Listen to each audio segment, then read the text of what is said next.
Good afternoon, good morning, good evening. Please delete as applicable because the internet is worldwide and time zones are a thing. Can I get a wee auto check in the chat, please? Who have we got in? Tricky Wood, nice to have you here. Thanks for coming along. Real Vincent Griffin, here as usual. Lovely, thank you. Pax Max, what about you, chum? Ragnar, what about you, also, brother? All good. Ludwig, hi, how are you? So, let's see, what am I going to do? Bit of housekeeping. Very warm welcome to anybody that has came along from Bonnie Lad earlier in the evening. If you enjoy my stuff, and if you didn't come from Bonnie Lad's stream, if you like my stuff on a Saturday night, you'll like Bonnie Lad's show before. They're doing really good. Him and Sansom are doing really good stuff. So that's good. I'm presuming Ragnar is streaming again tomorrow night. If you stick on the chat who you've got on and what time at. Resisting Lies, what about you, chum? Good to have you here. It's a duck. Duke of Belford, lovely jubbly. Emma G was on night shift last night. She's had hardly any sleep today, but she's managed to make it here. Always love to see you here. And Bronan, what about you? Yes, so Regs, if you can stick in the chat who you've got on and what time at and whatnot. And also Resisting the Lies. Are you streaming again? Are you streaming on Sunday night, mate? If you can put that in the chat, I'll get that, put it out. RPI, what about you? The other thing is, we're going to have a great stream for you tonight. Got somebody you know from the chat. Oh, Return of the Prodigal Son and Guest Pass from 6:30. Jack London's back. He's got himself a new job and he's been working a lot. So that's one to stick near Dara. I'll be good. Well, okay. Right, yes. As I was saying, it's going to be a great stream tonight. Great lad in as a guest. Toffee, you know him from the chat. Now, whenever I'm having an in-depth conversation, I tend to not manage to interact as much with the chat. I'll throw messages up here and there, but if the conversation's flowing, I'm not necessarily going to interrupt it and go on tangents. But so we'll see. But interesting, it's all good. Resisting the Lies is saying I-42 streaming with Sansom, but I will be back after I clip this. All good. Right, so with not much further ado, we're going to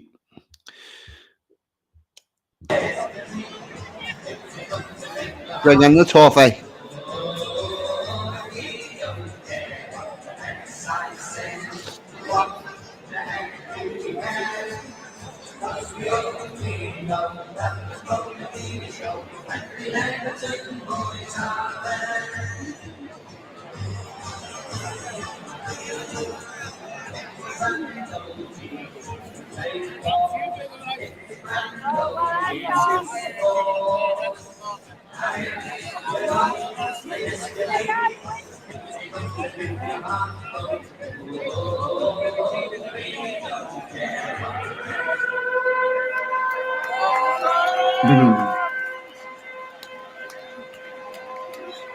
Listen to this siren chat, it's haunting.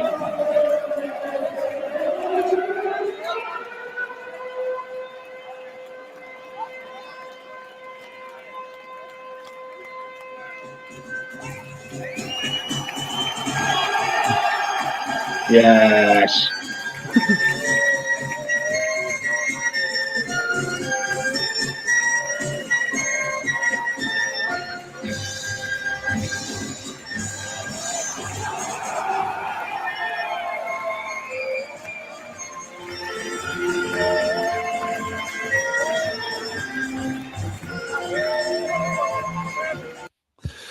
All right, Toffee, what about you? Hello, my mate. So nice to be on. Today's dragged so much, mate. The last couple of weeks have dragged, in fact, because I knew I was coming on. Yeah. Exciting stuff. Yep. It is. You do realise, like, as a Liverpool supporter, it's very hard for me to give you. Yeah, I know. I bet that killed you to do that, mate. Good on you. Yeah, but no, you deserve it. Isn't it haunting though, that air raid siren at the beginning? It is. That is a good sound. Still not as good as You'll Never Walk Alone. But Yeah. there is that. I'm sure during the night we'll have some football related banter. But yeah, you know, it's probably going to come up a lot tonight. Just to explain, the word copite I'm probably going to use as a reference to Liverpool's main stand being the cop. And that's what us Blues call Liverpool supporters, copites. Yes, Copites. Those that live on Spain Cop, which was actually named after a battle that a lot of people from the Liverpool area fought in South Africa. Yep. Do you know what Willow Wookie's just said there about Everton used to play at Anfield? You're spot on there, big man. Yes. I'll explain that. I'll happily explain that, and you won't like it, 42. Well, Billy Blogs, you're in for a wee surprise, chum. You're in for a mega surprise. You are Billy Blogs, yeah. That's what a big thing I want to explain, man, mate. Yeah, we're going to be getting into all that. There'll be a lot. Yeah, I've got a funny story to start off with, kid. Today, it's been a bit of a rare sunny day today. You know, it's been pissing down the last few days. So I said to me mate, we'll go out for a nice little walk. I'll take all my dogs out. So my mate's a bit he likes to go on adventures, hill walking and whatnot. I was just planning on going out into the countryside. My mate turns up dressed as Robocop or something, like he was decked out to climb Everest. What have you got on, soft lad?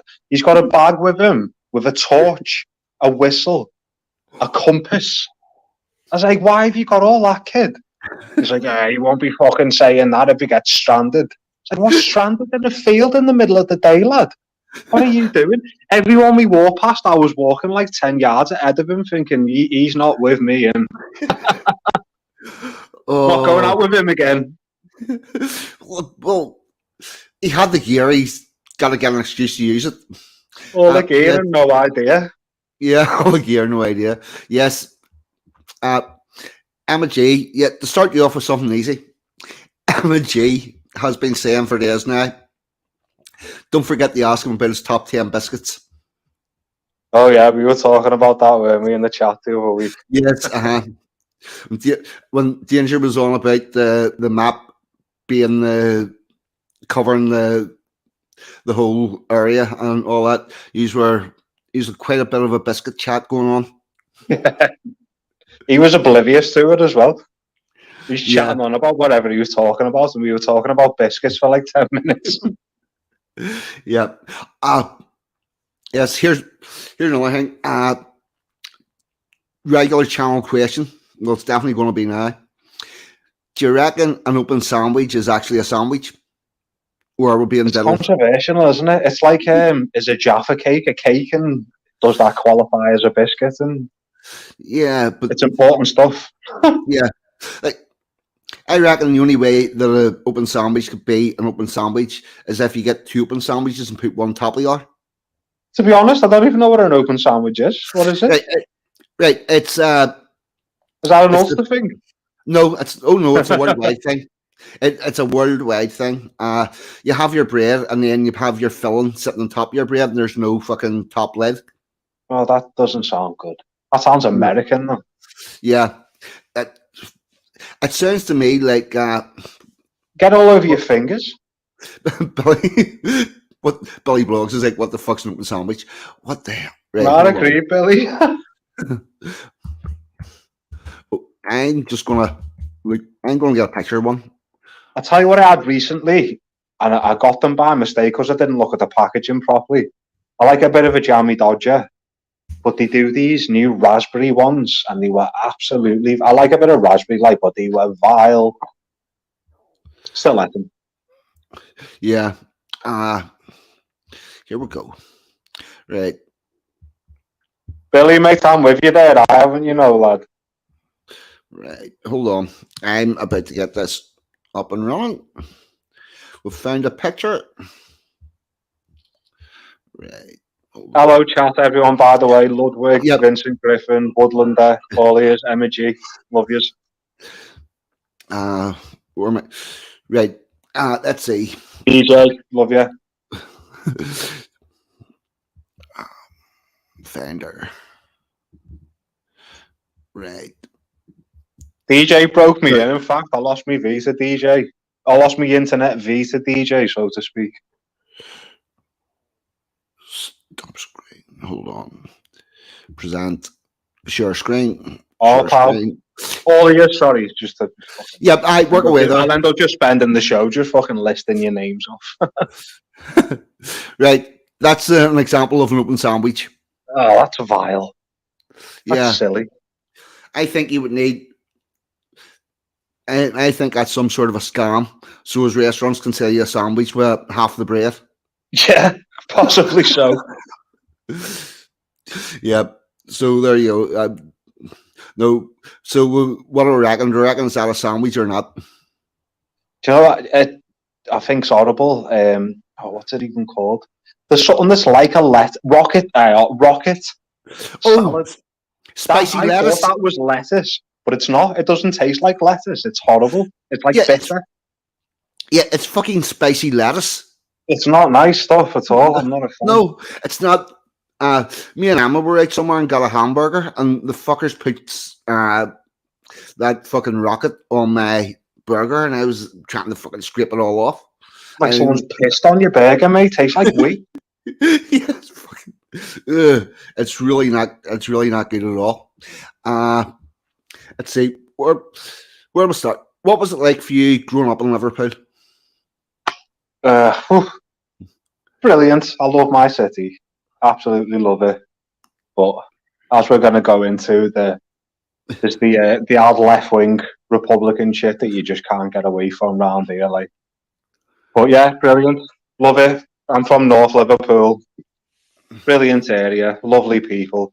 We're friendly people. Yeah. A few months ago, I was working in Coventry, which is a very. Do you know when I asked for directions? This is one of them cities, and you can take this to the bank. Like, if you ask any Scouser, if you're visiting as a tourist, if you ask them directions to wherever, we'll be more than happy to help you. I asked someone, I like cathedrals and churches and whatnot, and there's a few in Coventry. So I asked some divvy, some fella, like a local, like not a foreigner, like where it was. And he just looked at me like I had a telly on my head. Round here, it does not happen. Like, you'll get told, like, you'll probably have a conversation, a laugh and a joke with you if you ask where it's from. Fancy see there, North Liverpool, lad. See if you're driving and you ask somebody in Belfast for directions, they'll probably say if you're going to there, you don't want to start from here. Yeah. Hey, have you seen that video, kid? There's some one of these daft little YouTube, they do these pranks. There's a fella who pulls up in Belfast outside an Orange March and starts playing IRA songs out the window. And a fella comes over from the thing and he's reasonable with him at first, and he's a dickhead back, and he just chins him through the window. Yep, that was the guy from the South Belfast Young Conquerors. Good lad. Yep. You're asking for it. You're asking for it. Yep. The whole fucking COVID thing was on at the time, and it's recent, isn't it? Yeah, and that went around the media everywhere. South Belfast double jabbed. Obviously, I find violence abhorrent, but if you're asking for it. Well, see, here's the thing. There have been several occasions where cars have drove into Orange Parades. Yeah. So he's quite lucky That's all He's he quite got. lucky he got out of there alive. Yeah, he was. He done something he shouldn't have been doing, and fuck about and find out. That's it. It's all right. So, do you know, lad? Do you know what I wanted to ask you about? That's relevant around here. What's the around where you are, or just generally in Ulster? What's the situation with Irish travellers? Have you got many of them up there?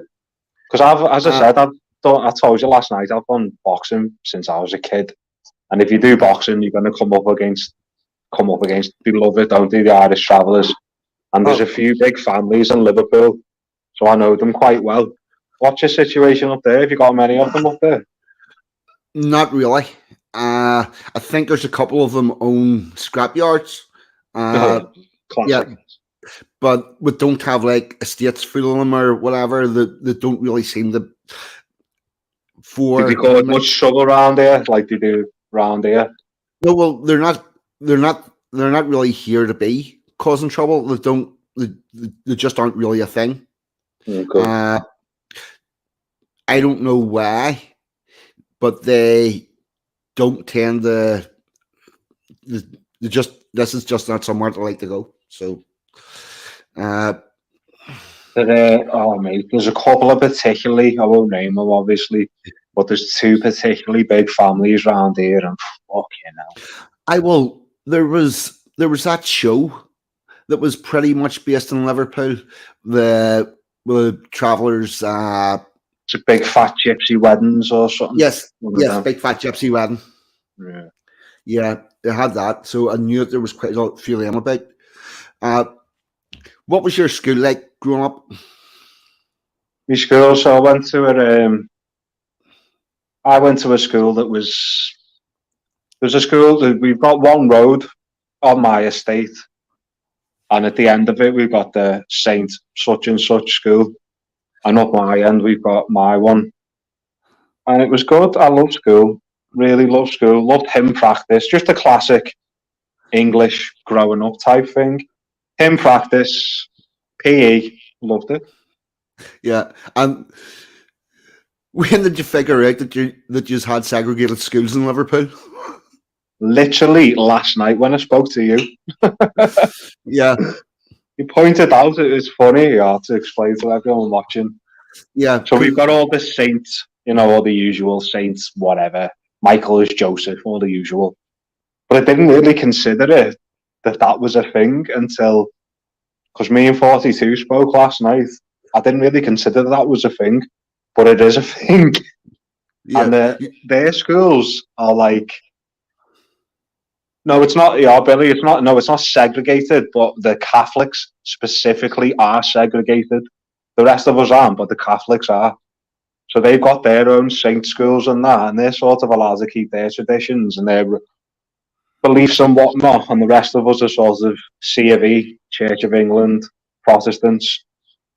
And we've got it as an area, and it's changed from my childhood now. But we had, I'm sure everyone's heard of Toxteth, the Toxteth riots. Yeah, Toxteth is the black area, and they sort of stayed in their own area for decades. But in during my adulthood, they started moving out a little bit, so they were their own separate thing. But yeah, the Catholic schools are very much segregated. They seem to keep their little culture, but we don't. Yeah.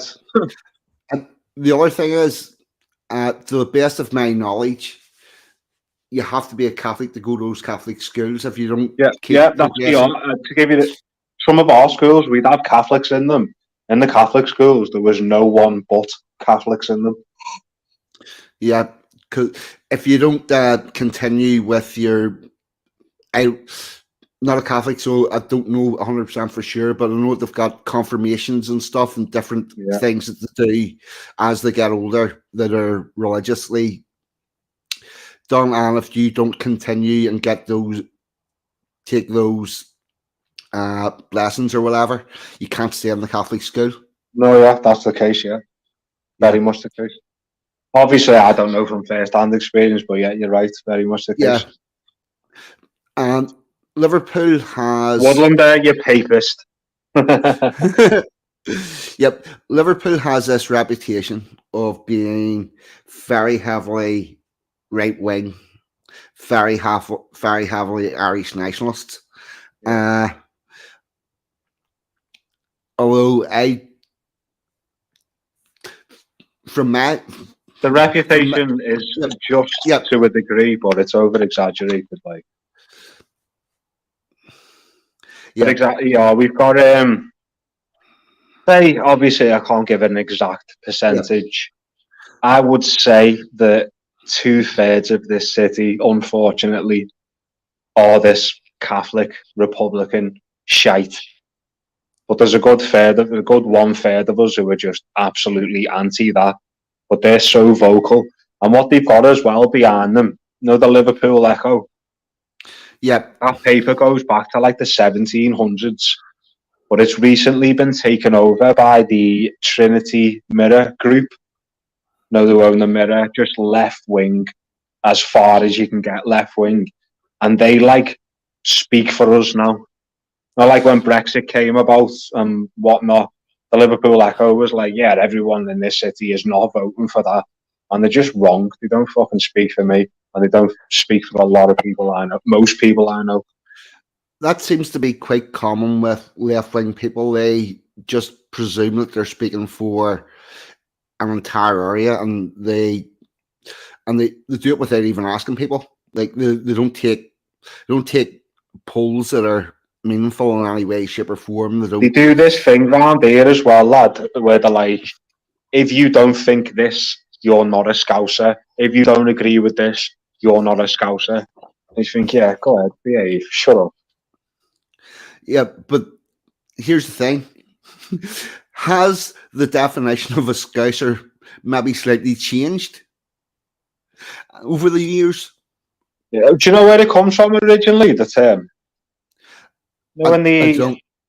in the 19th century, Liverpool was the biggest dock city in Great Britain.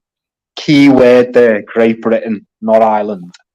So we Yeah, had obviously all sorts coming in, no sailors coming from all around the world, and we've got it comes from Lobscouse, which was I believe German originally. Hamburg, in fact, specifically Lobscouse, which is a specific dish.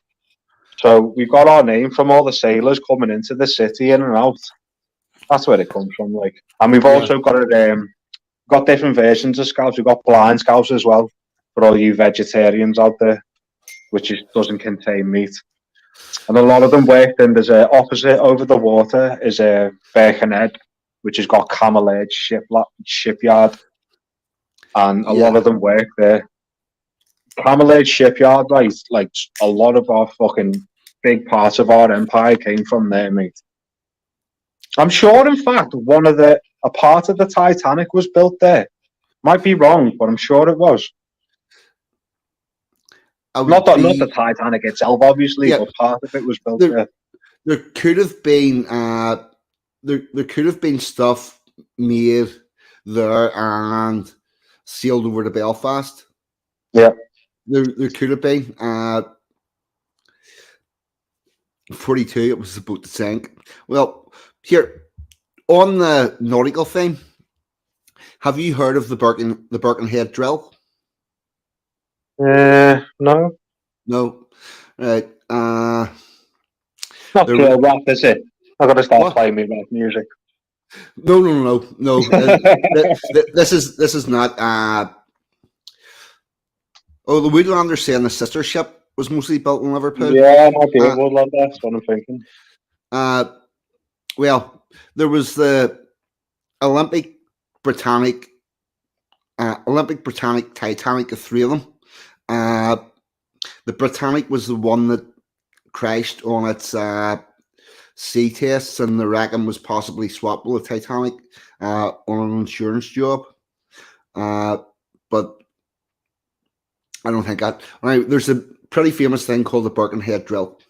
It comes from the HMS Birkenhead, which was a steel-built ship, paddle steamer that was steaming from Liverpool to South Africa. And on board, there were a contingent of soldiers, their wives, children. Yep, Sanson's all over it. Yeah, Sanson's onto it. Yep. What happened was this ship sank, crashed off the coast of South Africa. Oh. And the soldiers were pulled up on the deck and had to stand the attention while the women and children were loaded on to the lifeboats, because the lifeboats hadn't been used and a lot of them had fucking rusted into their the thing keeps them steady and they couldn't get them out, so there wasn't enough lifeboats, and they were made to stand the attention while they got all the women and children into the lifeboats and got them quite far away from the ship, because the army captain knew that had everybody tried to get in, it would have swamped the boats. So did not know that. No, what I should have just popped into my head. What I should. Oh, go on, carry on, mate. Sorry. Yeah, so that's the whole women and children first thing in the lifeboats. That's known as the Birkenhead drill, and that's where that comes from. Did not know that, mate. It's interesting, that. No, what I should have said then, mate, talking about our education system around here. I don't know what it's like. I'm sure it's in every city, but we've got a massive slave museum right down by the Albert Dock, and you don't realise until you're an adult, obviously, all Scousers get indoctrinated at an early age. Now, you go on school trips, go to various places. We go to my primary school anyway, we get sent to that slave museum at least once a year. So you don't realise until you're older, but we get indoctrinated with this shit to hate ourselves up here. At least once a year, every primary school goes to that slave museum. Raymond, I was waiting for that one-eyed city. Oh, what's this? Well, what's the one-eyed city? Birkenhead. It's we call them wolves. Have you heard wolves? You're familiar with that? Woolly backs? No. You're familiar with that term? Everyone on the outskirts of the city. So you got Ormskirk. We accept Birkenheaders and the Wirral. They just speak the same as us. But we got like Ormskirk, Warrington, all them types of places. They all get called wolves. It's just a thing round here. And Birkenhead, you sort of go through the Birkenhead tunnel and shit gets rough. Like, it's a rough fucking dodgy area. So you just call them inbreds. One-eyed city. Not even a city, it's a town, like, but you know, semantics. Here's the thing. I've heard you say on streams that you're a loyalist. Yeah. So where does that fit all in? Did you go to like parades and stuff whenever you were a kid? No, it's from my good mum. My ma's from and I've never even been. I've been to Scotland, obviously. I've visited a lot of locks, but my ma's from Partick, which I think's in the east end of Glasgow. Right. And my dad's from round here. Like, my dad's been dead years, but my ma's my main influence. And I remember when I was a kid, and I didn't realise till I was older, she'd spit out the word papist bastards, and she'd spit the word out. And whenever you'd see, because I can remember stuff about the IRA and whatnot on the news when I was a kid, and my ma used to get fuming over it. So my ma's from like a proper full-on loyalist Scots family.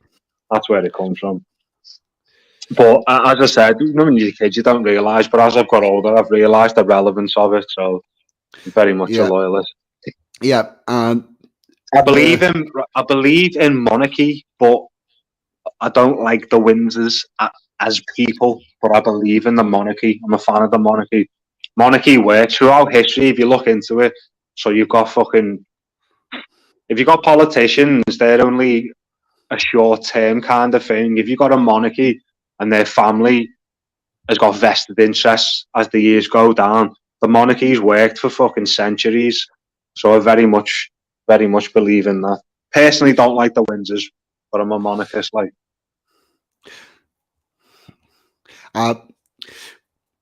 yes, everybody says that Liverpool's this left-wing city, uh, and they're all very Irish nationalist.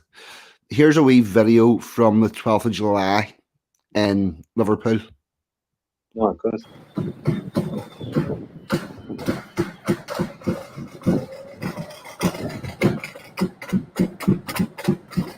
Maybe should push this on a wee bit.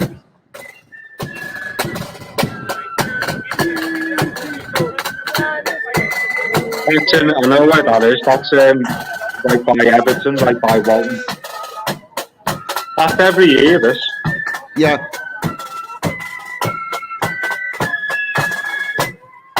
And you know what, mate? To be honest, that looks like smaller than I've seen it. I've seen a lot bigger crowds out there before. Yeah, it's just that one we are in it. Look, there's. I chose this one. The Radio City Tower there in the background. You got St. John's there. Yeah.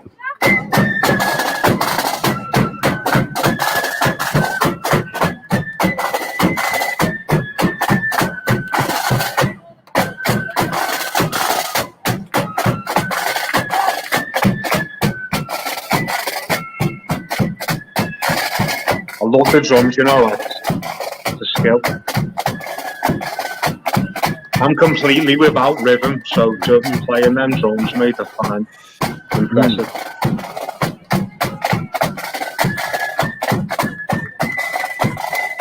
Oh, and here, mate, as I said to you last night, wait till this video finishes. I've got something interesting to tell you. Right. Yep, I'm going to stop that one there anyway, so we'll take that out. Right.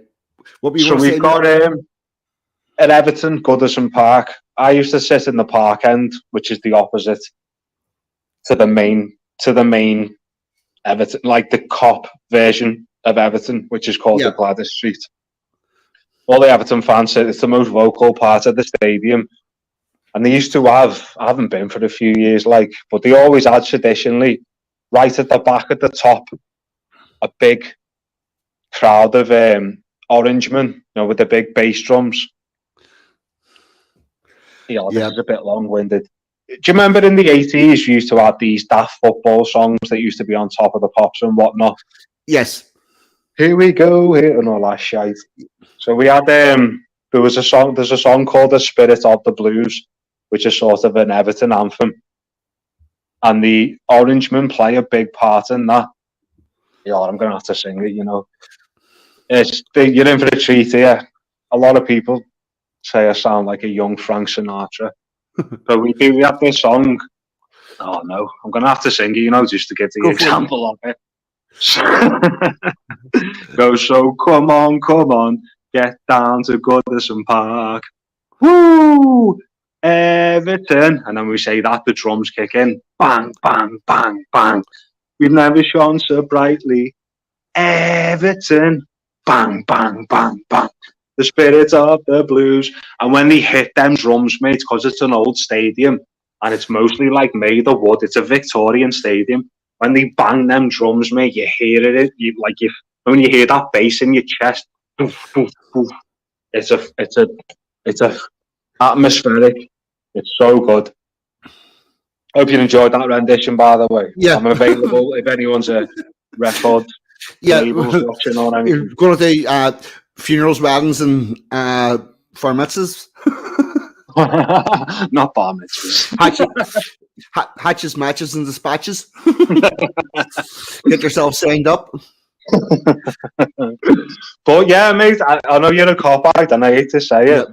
There's never been nothing like that at Anfield. Anfield are so Republican. I'm not saying Everton haven't got their elements, but Anfield are... back in the day, it's well before my time, obviously, NF, National Front, BNP and all that. Well before my time, nothing to do with me.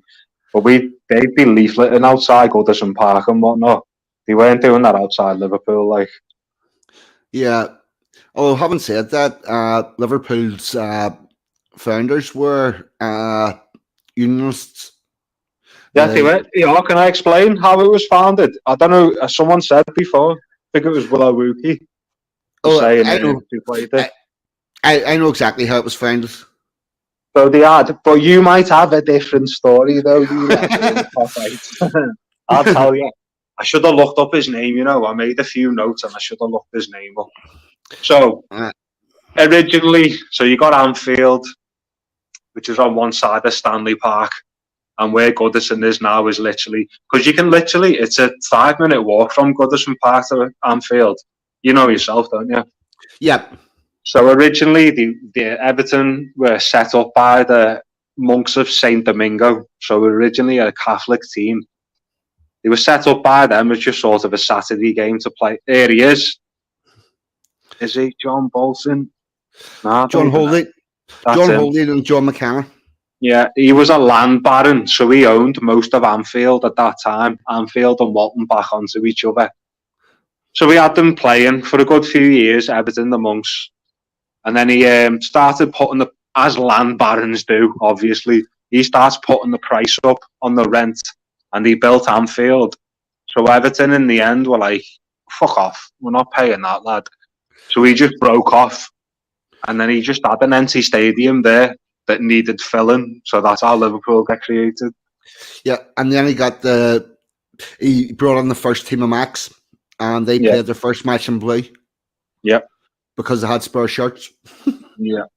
Did you see that not long ago, mate? It was in the middle of lockdown, you know, when they tried to set up that Europa Super League thing. Yeah.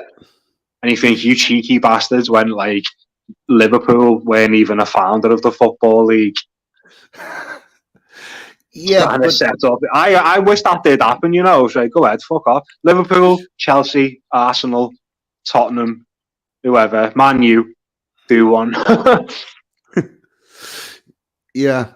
So, well, here's the thing. Here's one you might not know about. Actually, you know what you were saying? You like the drums. Yeah. Right. I've got a wee treat. I've got a mate watching. In fact, who's a fanatic drummer, and I said to him, because the lad I'm streaming with is an Ulsterman, I reckon drums are going to get mentioned a bit. Yeah, I've got a wee treat for you. This is a clip from my local band, East Belfast Protestant Boys. Ah, brilliant. Hold on. Where am I going to? 109. I'm so without rhythm. I've tried to learn the guitar in the past, and the drums, you just need to be. I've got no hand-eye coordination for the drums. Check this out. Here we go. Up it comes. Linda Hunter, hello, lovely.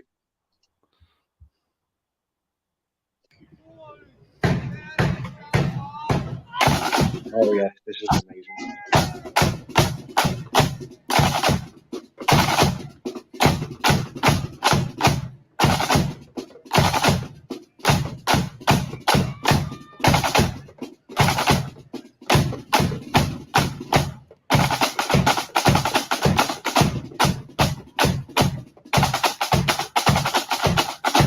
Isn't that fantastic?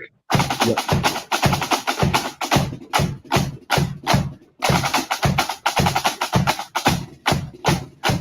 Look at all that ginger hair as well.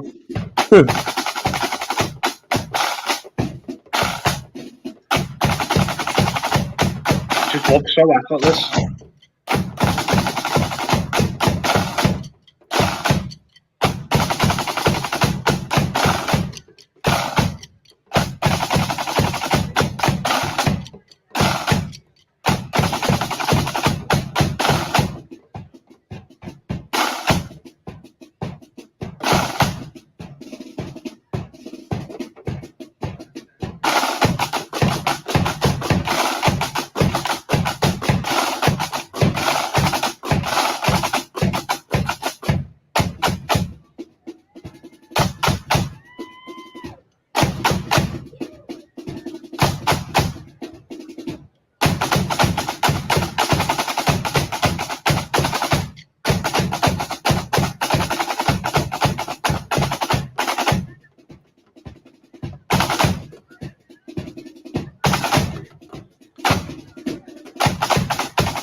Did you film this, mate?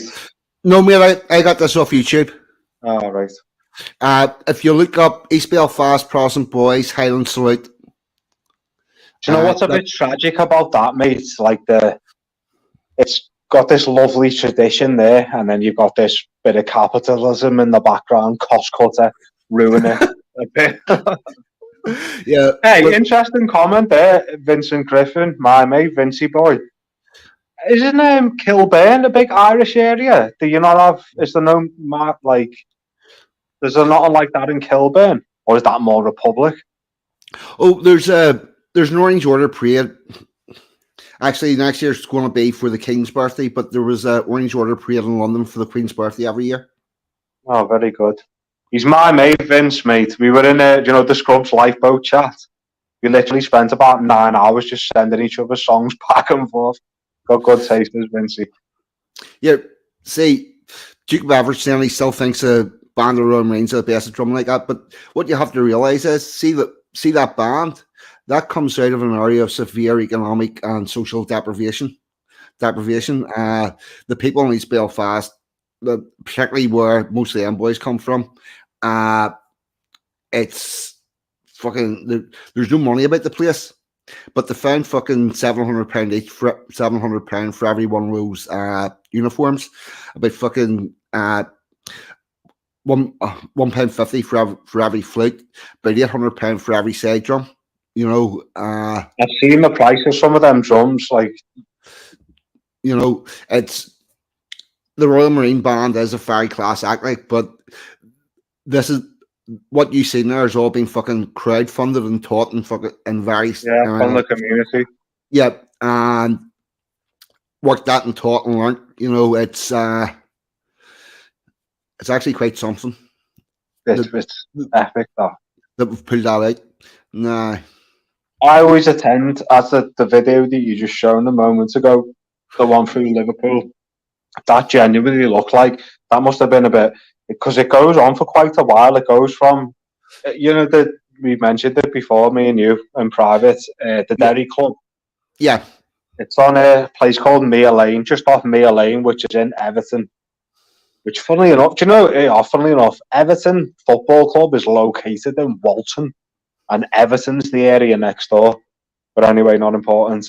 The Derry Club is on Mere Lane, just off there. I've been to a couple of weddings there in the past. It's a great place, like, good place. They seem to do a lot of outreach work in the community. Like, I've been past before, and they seem to do a load of stuff for, disabled kids and whatnot. I remember going past them, they had bouncy castles and that. Good. Yep. Let's see. Your next surprise. Sorry to spring this shit on you, but where am I at?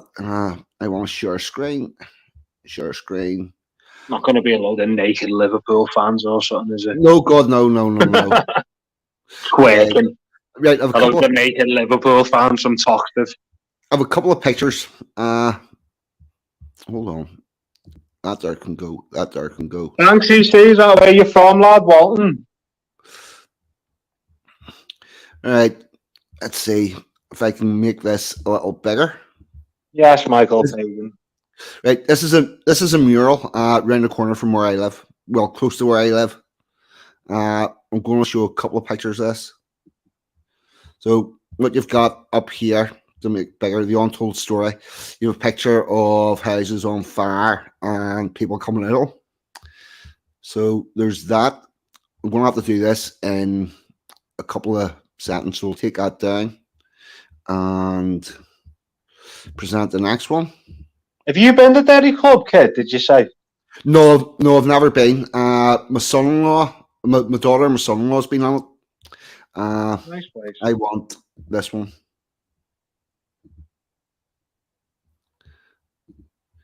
Right, make this a little bigger. If we can find the actual fucking picture to make it, to enlarge it. Oh, where are you at? See you later, Woodland, the lad. Have a good night, my mate. In August 1971, many Protestants fled their homes as the scale of the violence erupted. on Protestant communities throughout Belfast. The loyal people of Liverpool held out the hand of friendship, and in an hour of night, up to 2,000 terrified women and children escaped from burning homes to live in the safety of Liverpool. That act of friendship by the people of Liverpool will never be forgotten. And that's Fucking one hell, of mate, that's epic. that's part of that untold story mural. Where is that exactly, mate? It's off My Lady's Road in East Belfast. That's brilliant, that. That makes me proud, that, mate. That's fantastic, that. Yeah, you sprung that on me. That's brilliant, that, mate. Yeah. You know, so it's as much as everybody has this notion of Liverpool as a nationalist city, the people, we know our history, because you'll hear Dangerfield often talks about art as having a social function. How we keep our history is it's on the walls. Yeah. Yeah. So, and like there's dates on that, and also you can, it is a genuine story.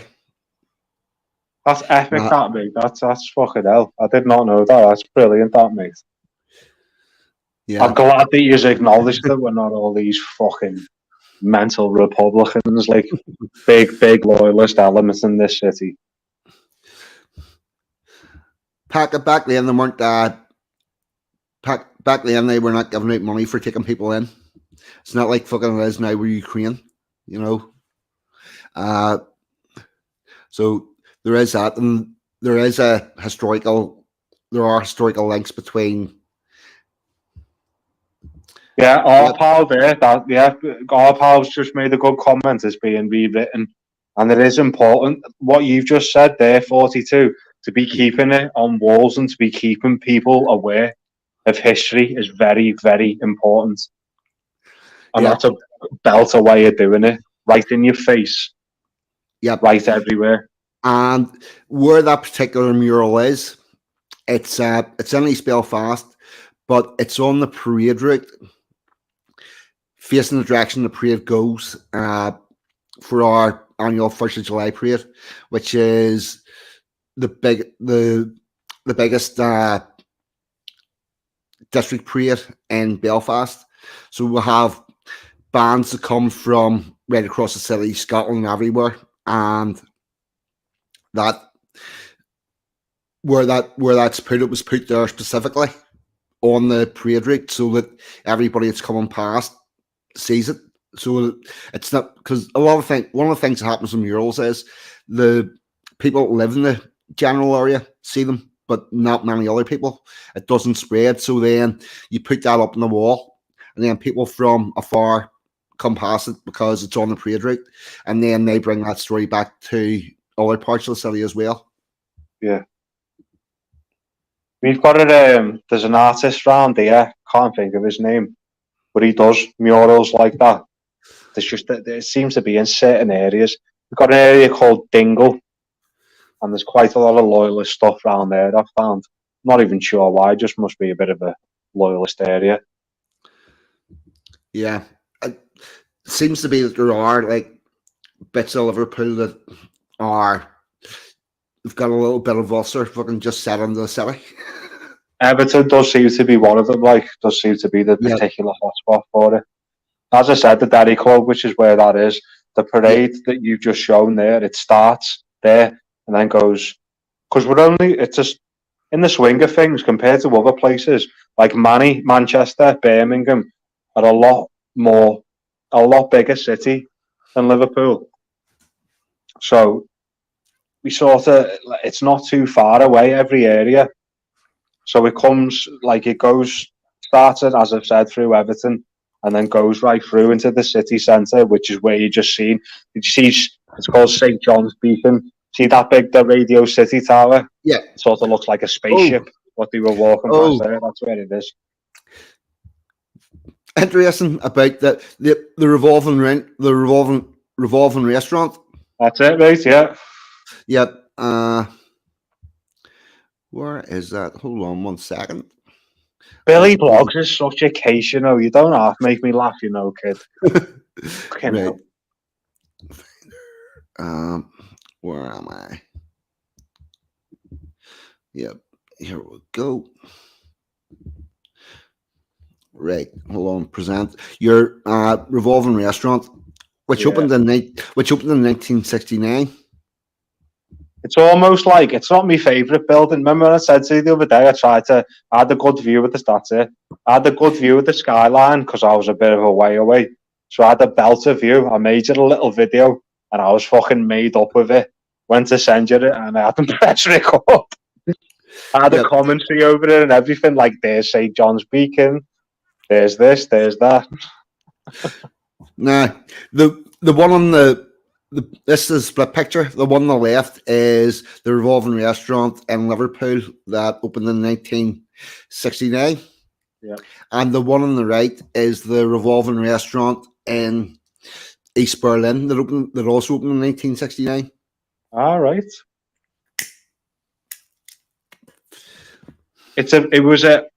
I don't think it's a restaurant anymore, you know, but no. I remember going in there back in the day and it's crazy. Like, you go to the bog and then you come out and you're like, wow, the view from where you've just come out is different from when you come in. Yeah, except your one doesn't rotate anymore. No, it doesn't. No, they locked that in solid. I tell you what's mad, kid. You couldn't. My phone on my camera on my phone is ash, but one of my cousins lives in Manchester, so I was in there not long ago. I visited his flat not long ago. He's right in the city centre. Manny from Liverpool is about 30 miles, roughly. So that's quite a way away. On a clear day, you can see the Radio City Tower from Manchester.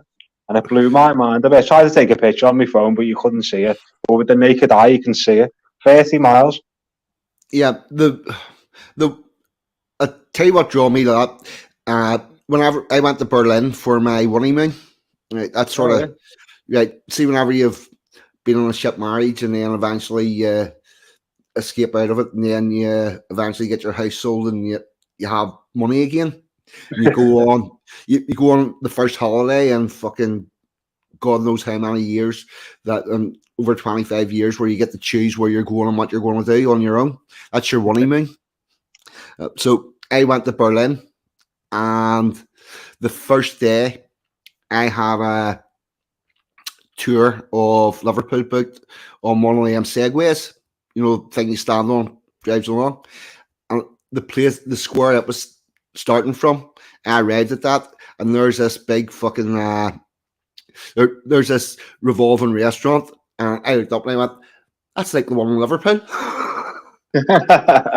When have you been to Liverpool then, lad? You know, you've been to Anfield and that. Have you been about the city a little bit? Have you been about and had a bit of a look like? I've been a little bit. Have you been down the Albert Dock? Yes, I've been in Albert Dock. I was in the Albert Dock whenever they were still doing Good Morning there, and they had that. Yeah, this morning. Yeah, they had that floating map. Fred the weatherman, the fucking pedo. Edmund, where are you getting them a David Bowie fan from? No, I was wondering that. I seen that. Must be a reference to a song that somewhere. Or it could be the Wonny Man thing, but that didn't come from David Bowie. That's a term in the men's rights movement. Where are you going for your Wonny Man? But yeah, I've been down Albert Dock.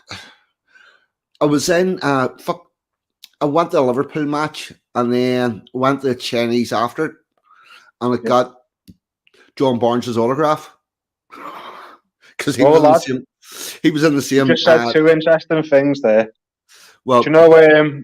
So you've been to Chinatown in Liverpool? I probably was. I don't know. Yeah, I would have been in. Would have been on Chinatown. We've got it's the oldest. I'm not saying this like it's a good thing.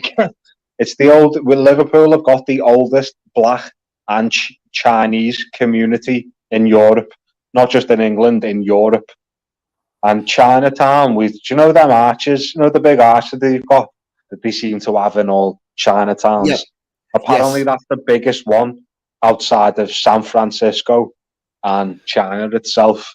It's a nice place, Chinatown. It's one of them. If you ever come as a tourist, Chinatown's a must. Like, Yeah. Well. John Barnes is a fucking weirdo, you know. Fucking hell. Yeah, I'll tell you a story about him, mate. One of me mates' cousins owns like one of these mad kind of like bric-a-brac shops that like just sells all sorts. John Barnes comes in one day. I wanted him to polish he's a blue, me mate. He's a blue. So he's come in and asked him to polish his medals, you know, from his FA Cup wins and whatnot. Yeah. So he's like, yeah, all right. Puts it on the shelf and does fuck all with it. And then John Barnes comes back a week later and gives him like free time for it, and he done fuck all. I was made up with that. Hey, look, hey, Sensum, you said that the other week. Canny Farm. It's been renamed to try and make it sound a bit nicer. It's called Stockbridge Village nowadays, but everyone still calls it Canny Farm. What's in that place? What's what? What's in Canny Town? Canny Town? Yeah. Or what's the? I've lost the actual comment that I had up. That place has been renamed. What is it happens there? Yeah, it's for my money. Apart from, I don't know if everyone's heard about the famous little gang war that went on between Croxteth and Norris Green. That's probably the roughest area. But Canny Farm is rough as arseholes. It's like the worst place in Liverpool. That's what he's talking about, Cannibal Farm. I know this stuff sends him like.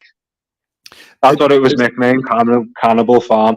Do you know what this famous, like, if your car gets robbed in Newcastle, it'll end up in Canny Farm. That's where that comes from. Rough as arseholes.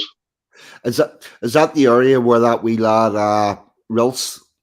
Reece Jones. That was Croxteth and Norris Green. That. So that's like north east Liverpool kind of ways. I'll say where I'm from. I'm not asked. I don't even live there now. I'm from Fazachley, which is a few areas over from these areas, North Liverpool. But yeah, up them ways was fucking rough, badly rough. It's sort of like two separate, like really divided North and South Liverpool, you know. So I've got it. Remember, I was saying to you last night. Yeah. Me and 42 were chatting, by the way, last night. I was saying to you, for my money, and the couple of scousers in the chat might agree with me. We've got like 3 distinctive accents round here, and the perfect example in words is kind of the word. I'll say it in like normal English: buck and cook. So after the city, he'll say buch and cook. Oh, that's strong K. But I say book and kook, kooka. And that's kind of like the older Liverpool kind of accent, I think. And people laugh at, if I go to South Liverpool, if I say book and kook, people laugh at me a little bit. Yeah. Like the Beatles accent, I'd like to think I've got. So you can place people in Liverpool by their accent? Yeah, you can do to a degree, definitely. And you know, and there's a South Liverpool, the letter L. They roll the letter L like le. I don't tend to do that. You can do that in pretty much all Northern Ireland. You can, and it's one of them. Unless you're from round here, you know that subtlety. You can't quite. Oh, you need that. You need to know, like. If you can tell whether somebody in Northern Ireland is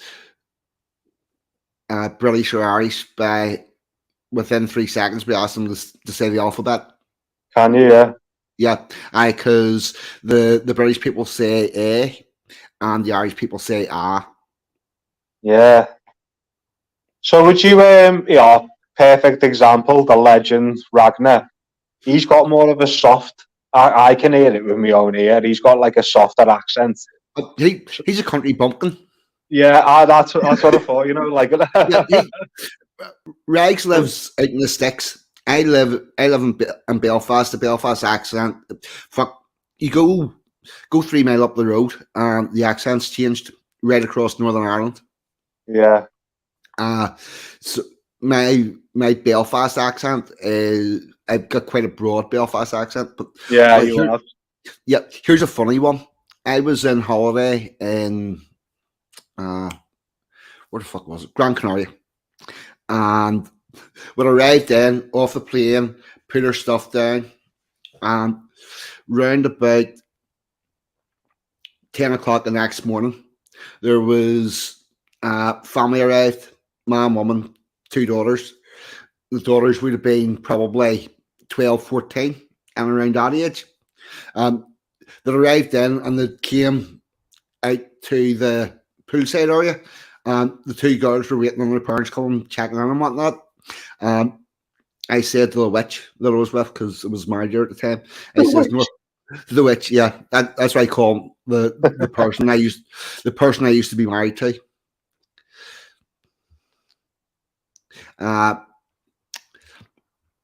AJ, no. Yeah, can I just say there, Budgie Burgers just said, Gail, world. That's all I was saying. Yep. Yep. So I says to her, North Belfast just turned up. This is what Mary says. See, I'm two there from North Belfast. Says, how do you know? I says, what they're wearing and how they're standing. I hadn't even heard a word out of their mouth. I was looking at them from 40 yards from me. I was like, yeah, it's North Belfast. And then the next day, or later on, either later on that day, or would see them at the pool or at the bar or whatever. And obviously the Belfast accent. Just, whereabouts you from? They were like, north. And I was like, told you. Called it. That's crazy. So Yeah, would you're East Belfast, would there be a difference between, so here it's north, south difference, would there be like a difference your ends between north, east, south, west, accent wise? Or is there just that? There's a range of, the accent goes with how working class you are. Yeah, like anyway, I suppose. Yeah. There's a level of working class up to, rich people, and they speak totally different. That would be quite common across both sides. There's a difference in how the nationalists talk and how the unionists talk. Yeah. Slightly, which you can notice probably comes from the schooling. And there's also, but would you say though, mate, the more nationalists, have they got like a bit of Republic of Ireland lilt? No, they would sound pretty much the same, but they'll use different words. All right. Right. How do you know? So, within 15 minutes, they'll have said a phrase or something that is not used in the other side. Right. Yeah. Right. Just with different terminology for things. But then on the 12th of July, it's really interesting because you've got lodges and districts from right across the city, and you can see a difference in how the dress in North Belfast, South Belfast, East Belfast. West Belfast don't go because they're all the other side, pretty much. Apart from there's a little area called Suffolk that's surrounded by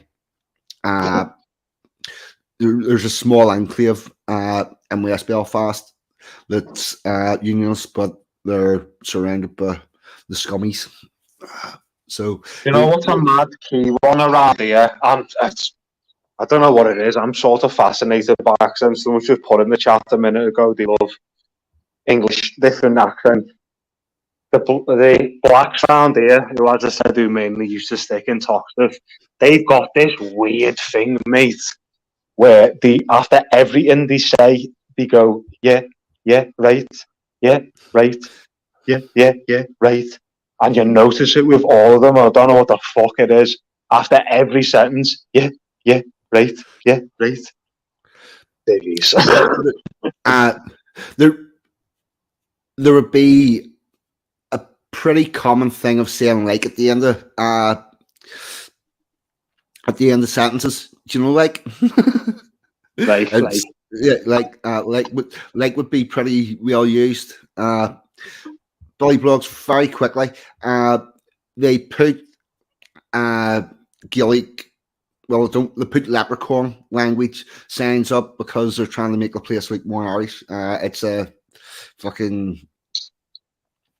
It's a. It, it's just them being dicks, really. Nobody speaks that language, not even them. But it is what it is. Let's see. Leprechaunese.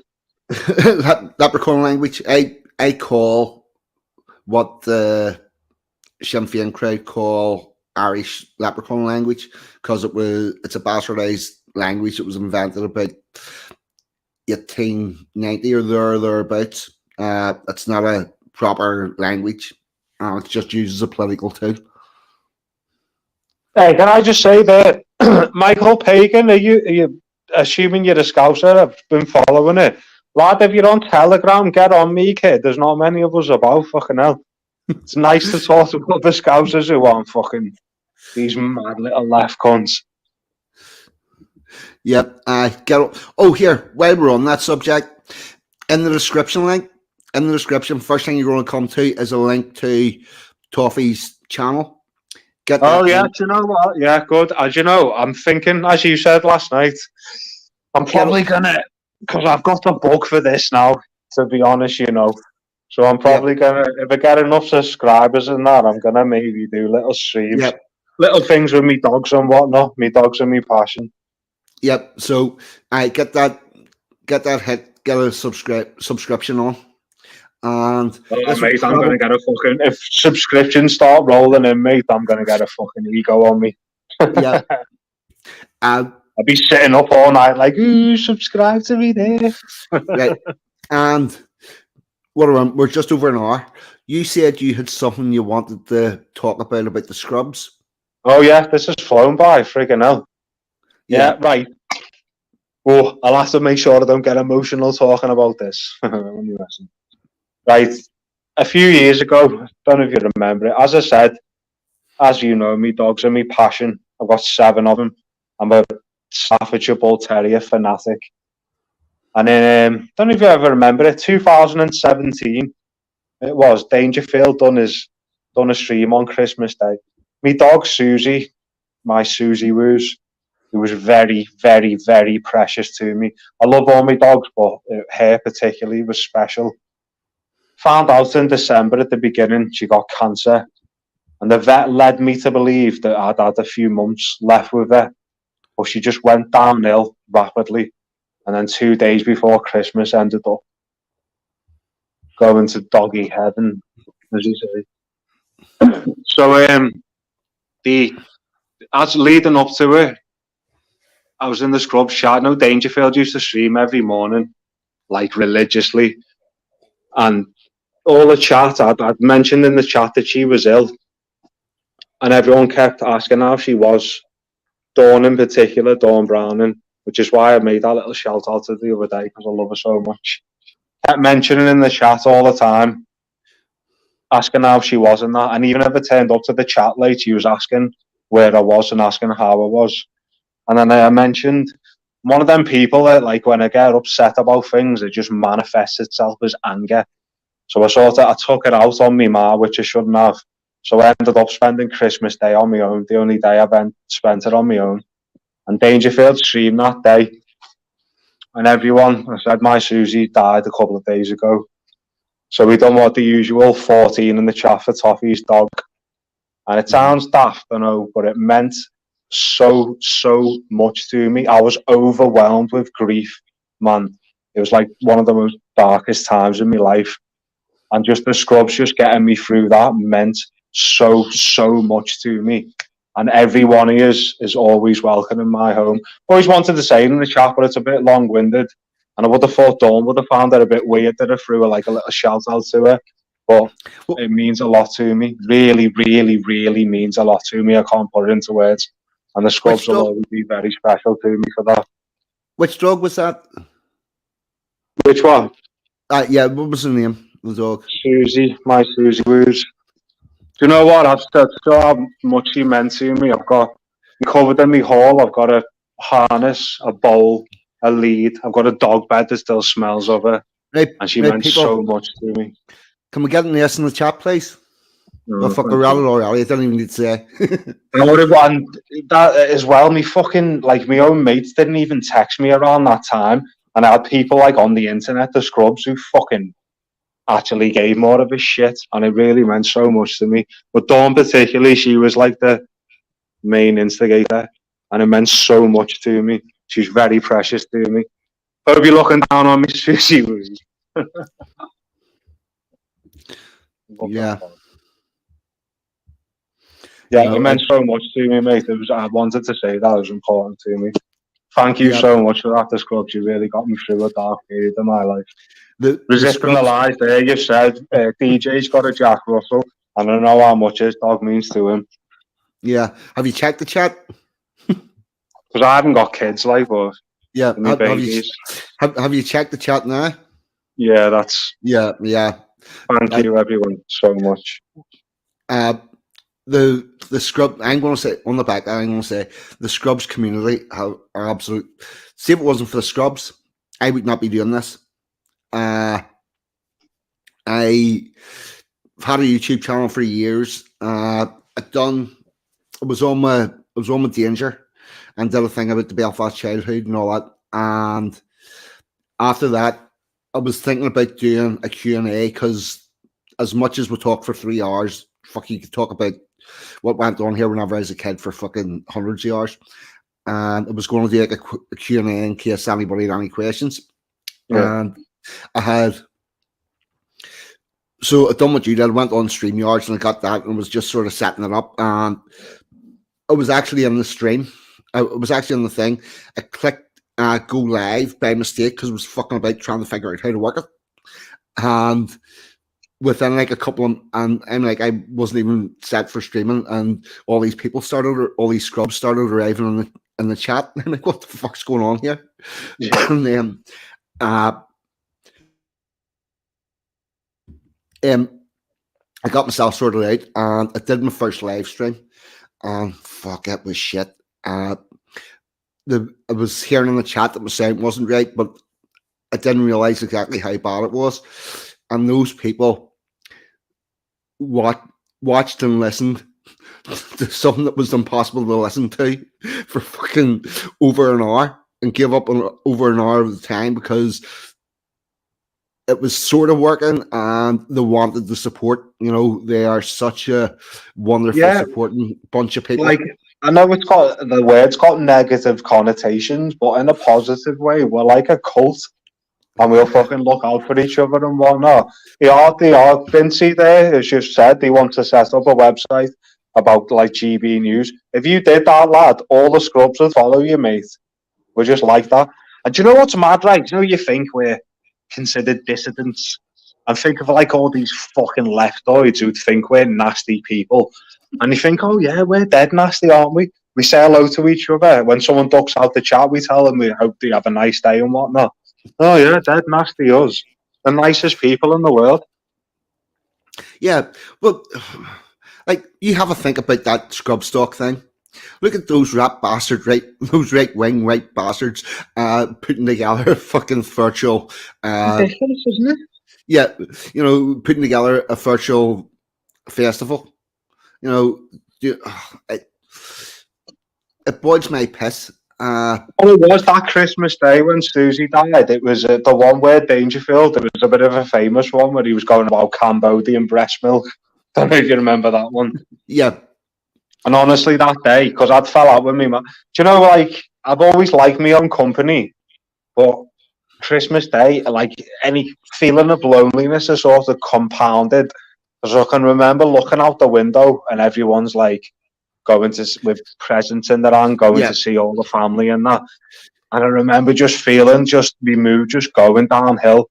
And if I didn't have that human interaction that day with the scrubs, I don't know. It would have been horrible. Like, I'll never forget it. As I said, any of you scrubs or anyone, if you're ever on Merseyside, there's always a fucking warm meal and a bed here for you in my home. Love you all. I'll tell you a funny one. Emma G, come on. I love him. Yeah, she came in and like my TV would go. My TV's very early on. I'm always watching YouTube. So she came in one day and Dangerfield was on. The stream was just like finishing. She's like, "What's that?" I said, "Oh, it's a Dangerfield stream." She says, "What's it about?" And I went to try to explain what Dangerfield streaming's about, and I'm like, I started off and was like, "Well, is this comedian, ex-junkie, Chris Dangerfield does a stream. There's a whole bunch of people in the chat, and we'll have different words for all sorts of things with a dictionary going on, and he talks about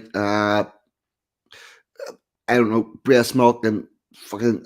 I was like fuck, I know what to do. So I went, here, I'll tell you what. So I looked up, yep, that's right, ARPA, sex, drugs, writing, and shoes. So I was trying to explain it, and then I went, right, I know what to do. Into the search, and brought up the crack gnome story. Yeah. Watch this. So we watched that, and she pictured herself laughing. And then we watched When Junkies Jump and the Crack Diaries. And then the next time, Danger Streaming, I see Emoji in the chat. I thought she got into it, yeah. Yeah, that's how she got She's into it. like a fucking like honourable scrub now. Yeah, yeah. She's been on the streams for like years now. That's it. But it was just whenever she tried, it's like, what are the streams about? How the fuck do you explain this? Mate, it just shows how far it goes back, doesn't it, kid? This is 2017, 5 years ago. Fucking hell. Hey, yeah. Raymond Piper, mate, I've just seen your comment there. Stay strong, mate. God bless you. Hope you're good. Right, hold on. I need to go back and find that Raymond Piper. He said his dog's going to pass away soon, 15. God bless you, mate.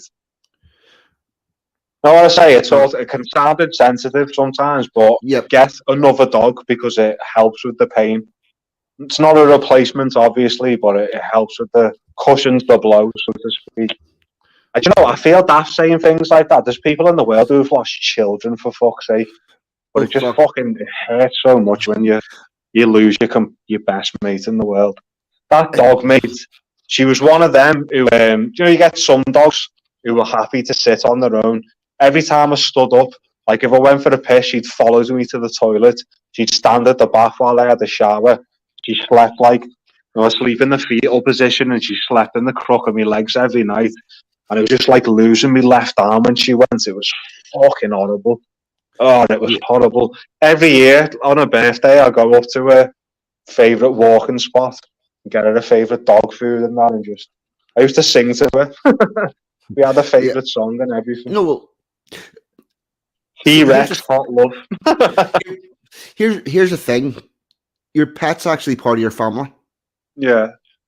You know, it is a very, very sad thing. It's a hard thing to lose anybody, you know. Dogs are dogs are family. I don't have a dog. Whenever I eventually got living on my own, I had people tell me to get a cat or get a dog or whatever, and I was like, yeah, no. I work shifts. I work day shift, night shift, and I'm not in the house enough for to be. And whenever I'm not here, there's nobody here, so it wouldn't be fair on whatever the animal was for to be on its own that much. But do have a real affinity for. I can really empathize. Staffies particularly are one of them breeds. They need the master's interaction. So if you're not with them all the time, they suffer separation anxiety. So they're not an ideal dog. Raymond there, mate, 100%, mate. Definitely meet up. Yeah, I'm gonna tell you right why she's sort of an icon in our family, Susie. There was an incident with her when she was only a pup. I think she was like 2.5. I was working nights for a while. I've got a massive family. My ma's got like 12 sisters because he didn't have tellies in them days, so all he did was just blitz out kids. My oldest auntie, she was minding my Susie one night, and there's a secluded area near mine. It's just right out of the way in the woods, and everyone, like me auntie used to take Susie out for a walk at night on her own. And everyone used to like tell her off, saying, "Don't go fucking walking on your own in the woods at night." So one night she's gone up into the woods. Some little fucking wizard baghead has followed her in. She's got a handbag over her shoulder, like women do, with like lapped over the shoulder sort of thing. Some smackheads followed her in, grabbed hold of a handbag and started trying to rag it off her. And she was obviously trying to give it him, but it was attached round the shoulder. And she said, suddenly the smackhead just starts shrieking like Susie had just come up and lashed onto the back of his thigh. Yep. Started trying to rip his thigh off. And she'd never shown aggression before that, and never ever in the rest of her life shown it after it. But just in that moment, she knew she had to do the business, and she did it.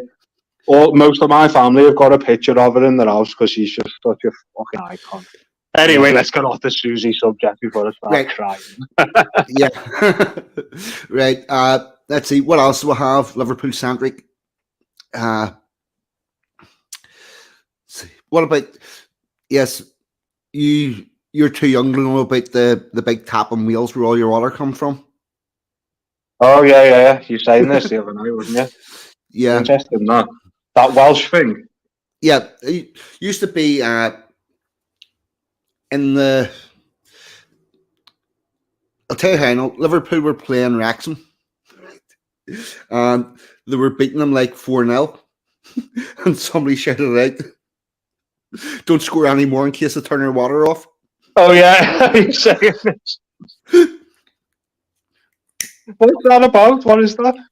No, because there used to be like a thing. Used to in the 70s, 80s, used to be able to get maps of Liverpool and the surrounding area, and there was where at the start of Wales there was just a picture of a big water tap because there was a belief that the Welsh had a water tap that could turn off the water in Liverpool.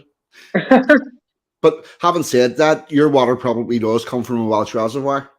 Yeah, probably so. It's just literally a few miles down the road, like. Yeah. We've got a load of what I was saying. No, Everton, the Gladys. Obviously, Gladys is as Welsh as you can get. We've got an area called Welsh Streets that are all Welsh name and things. So there is a big Welsh influence in the city. Like, I like their Welsh. Yeah. Sheep shaggers. Let's see. What else have we got? Have there any? You had some sort of a list going on, did you not? Of things topics you wanted to talk about? I know, yeah. I think I've covered it all. Like, no, I had it written on the back of a fucking man web bill, and I can't find it now. An extortionate man web bill, by the way. Have you seen these fucking bills? Jesus Christ. How's everyone's bills gone up, by the way, everyone chat? All of my bills have increased by literally, like, they've doubled. No lecky, gas and everything. Yeah. Fucking hell. Yeah, I'm on to like £20 a month on electric. It's fucking nuts. Oh. I got a letter today. Have you got a smart meter? No. I'm very dubious about getting one, and they seem to be really. I'm suspicious that they seem so keen for me to fit one. If you know what I mean.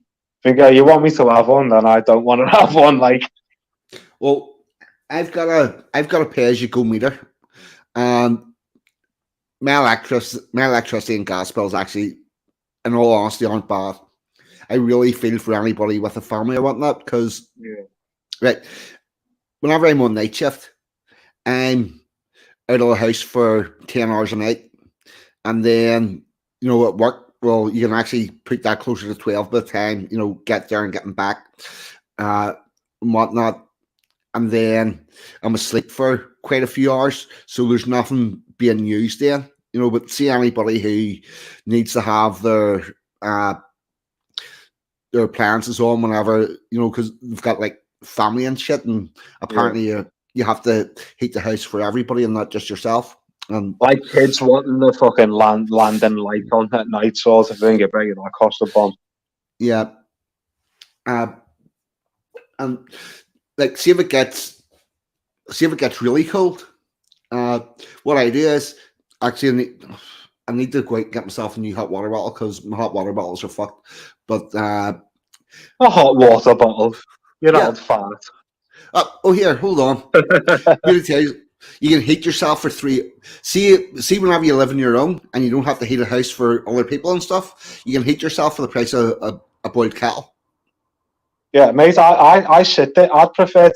It's not nice being cold in your own home, but I fucking would choose sitting there with a coat on rather than not a coat, like a fucking dressing gown sort of thing. Mate, it was 2 It shouldn't be that way, should it? It was 2 Christmases ago, and it was fucking freezing. And even with my heating on all the time, I just still keep a jumper on. So I got a fucking filled a hot water bottle and got a bit of rope and sort of strapped it around over my head, over my shoulders, and turned the heating off. And fucking I was fine because I was warm. Fuck the walls. No, that fucking little shit digging annoyance Greta Thunberg telling us not to fill our kettle up too much, and she's fucking traveling around in fucking jet and shit. Oh, shut up. Well, here's another thing. Do you know why our electric's getting so expensive? Right. Right. We had coal fuel heating. Yes, Billy, rope. I have rope in the house. We have coal-fired or had coal-fired generators. Then we had gas-fired. But do you know what? They've got a set amount of hours that they're allowed to run every year for Green Initiative and reducing carbon. Yeah, I've heard that. And they're putting us on to wind and solar. And the wind and solar doesn't always work because, hold on 1 second, I need to cough. Strangely enough, that solar power doesn't work at night, and you can't store it. So we're being forced into using more expensive stuff to heat for heating and lighting, and that's what's pushing the bills up. And the bills would have been going this price anyway, even without anything that's happening in other countries. Yeah, there's an area by mine. There's they've all got their all old Victorian houses, so they've all got these old fireplaces, and the council tax on them just because of the fireplaces. It seems with the chimneys and everything, all the old style ones. They've been there since like the late 1800s. They're costing them a bomb, and they don't even use the fucking fires. It's just costing them money over counter. It's weird. Oh, it's a shit time we're living in now, mate. Yep, it is. Right. I've always been very frugal. I'm one of them who, like, every time I go to bed, I switch all the plug sockets off. I know people who just leave their phone charger plugged in like 24/7. I say to all me, going to my mates to think I'm an old lady because I'm like, why have you got that on? Turn that off. What have you got that on for? Well, actually, what I'd be doing.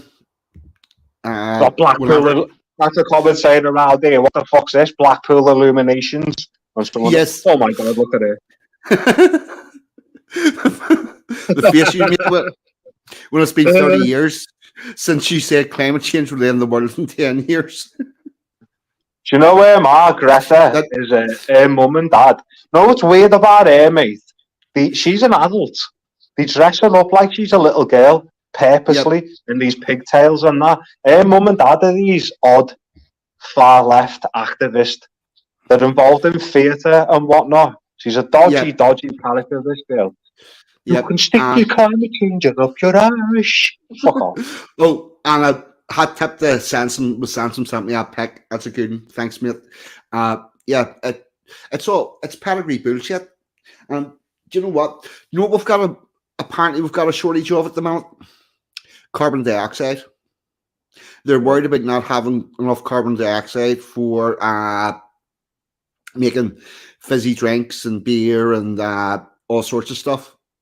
Because how we used to get our carbon dioxide was it was gathered as it was created as a waste product for as a side effect of other things that we did, and we've banned the things that we did that creates carbon dioxide. So there's no carbon dioxide to sell the food and drink industry and lots of other places. And now we've got a shortage of carbon dioxide, and they can't manage to squeeze carbon dioxide out of the atmosphere because there's only 0.03% of the atmosphere is carbon dioxide, so it's very hard to actually suck it out of that.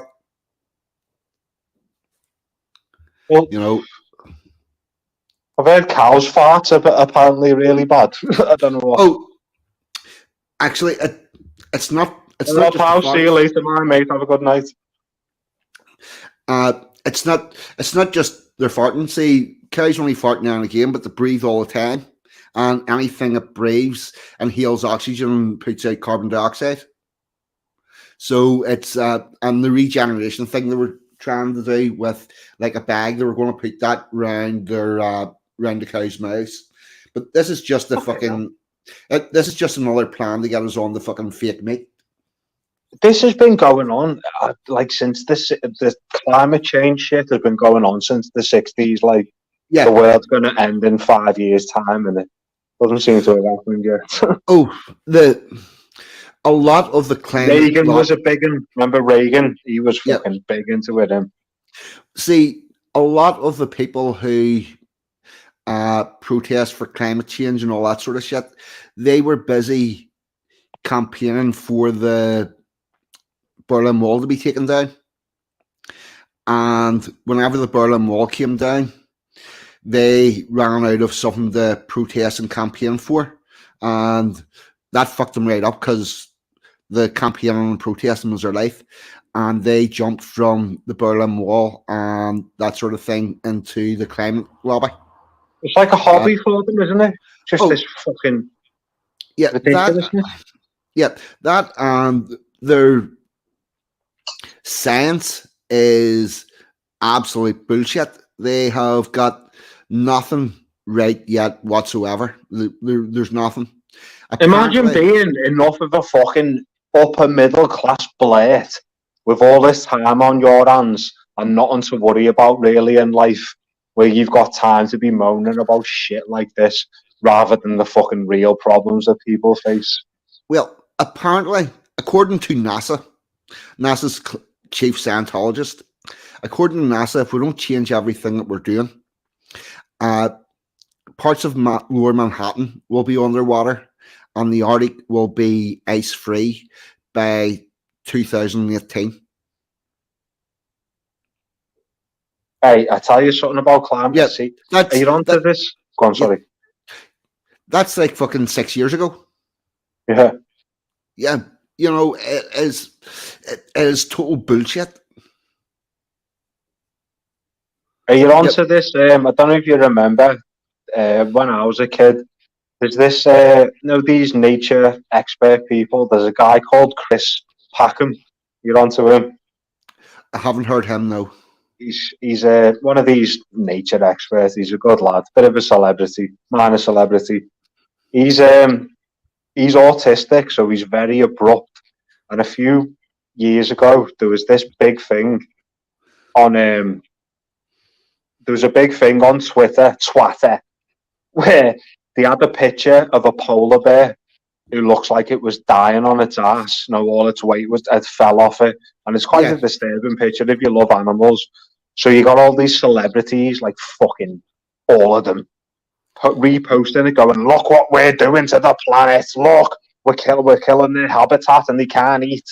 And then this Chris Packham chimed in, like, "No, that polar bear's like on its ass is about to die. That's what they look like when they're about to die. It's nothing to do with climate change. A quick Google search would have proved that if you'd have bothered."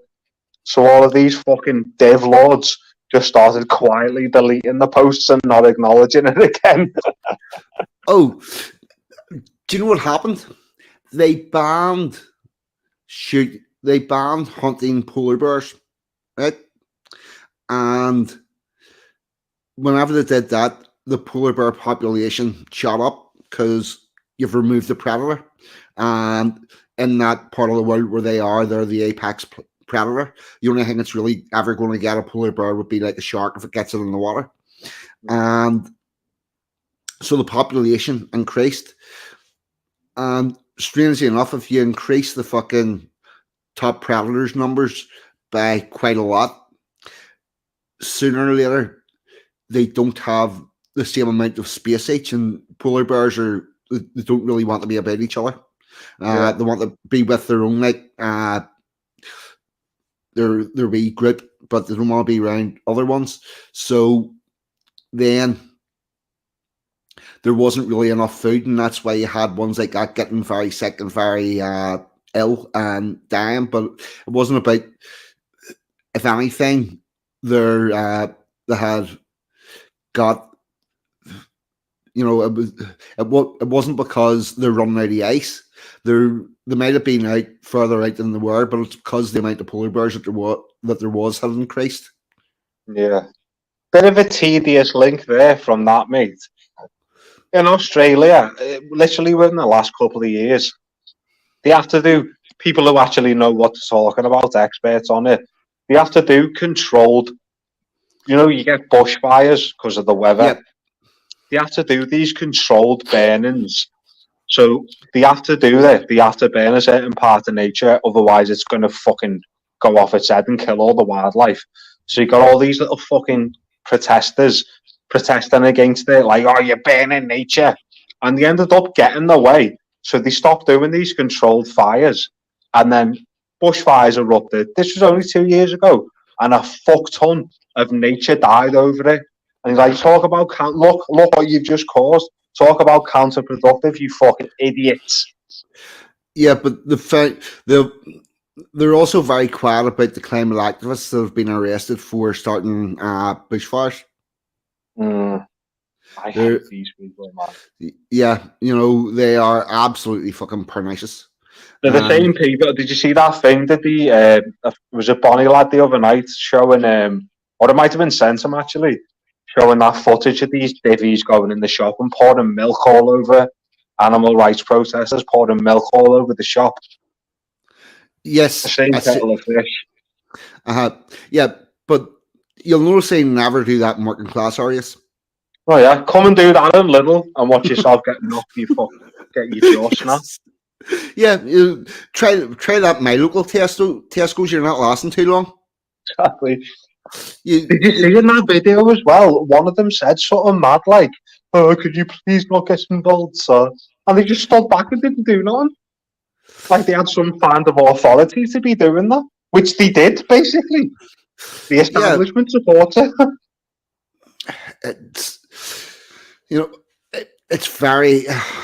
It's all very, very strange. There seem to be like things that you're allowed to protest against and things that you're not. And what you're protesting for totally dictates how it's going to be placed. Yep. Big time. We had in 2012 to 2014, we had very large scale protests here in Northern Ireland. Basically, the Sinn Féin Council voted to take the Union banner off the City Hall, and we obviously wanted it to stay there. And there was very large scale protests, Yeah, wasn't it? It used to fly like every day of the year, Yep, and they put it down yep, to only a few days of yep. the year. They put it down to 18 days a year. Now, here's where the problem is. The reason why they wanted it taken down was because the flag itself was offensive. So I don't know how it's offensive in some days, but not others. Yeah. And it was the Alliance Party. They're the fucking like middle class, uh, pretty much. Well, they're basically communists. They're similar to the Green Party, and they voted this. They got an amendment then, so it could be flown 18 days a year. I wish the fuck the captain was out of it, because the problem is that if they're saying, if you've got a city council that's voting at the national flags offensive, they need removed from office on the basis. I don't think anybody should be allowed to govern any country that they don't want to be part of. Yeah, exactly. What do you think? What's your opinion then? 42, the DUP. If anything, they're not hardline enough. No, I would have thought you'd say that. Like, yeah. Personally speaking, I think there's another party called the Traditional Unionist Voice. I think the DUP are a little bit soft. I don't think they're hardline enough. Yep, Billy Brooks, TUV. And watch it as well, mate. We won't mention her name, but you know what I mean. The lady me and you were talking about privately the other night. She was saying certain things about. She done an interview with someone. I've listened to it a couple of times back. She was saying the paramilitaries, like obviously the Loyalist paramilitaries, are they getting a bit left wing? Because from what she was saying, they seem left wing as fuck. Right. Here's the thing. There is a party called the Progressive Unionist Party. Right. Progressive Unionist Party. Yeah. And they are the political party for the UVF. And they would be the party that they've got most in common with would be Sinn Féin. Yeah, really. Yep. And this is a Loyalist party. Well, this is the question. To be totally honest with you, their politics they're not really that important because nobody votes for them.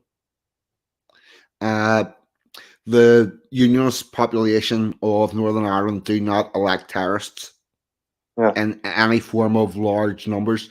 There's a couple of them have been elected to city councils, but you're talking about 700 votes in some cases can get you elected to a city council. They're not being voted for in any large numbers, so they're the same people said at the beginning of the peace process that election results or not, they needed to be part of the Northern Ireland Assembly, because even if we don't have a mandate, we do have a constituency. Yeah.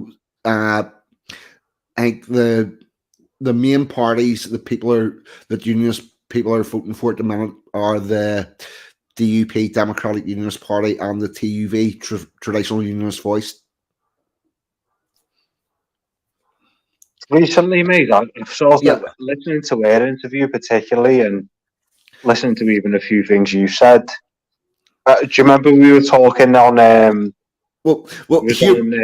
resisting the live stream? It sort of shattered I was sort of at this thing in my head. If things get too bad over here, I'm moving to Ulster, where people are still based. Well, but it's my illusions were shattered a bit. Well, here's the thing. The people who are running the PUP, the Progressive Unionist Party, people that do the work on the streets and the paramilitaries probably don't agree with everything that they would say, and they probably haven't even heard most of the things that they say.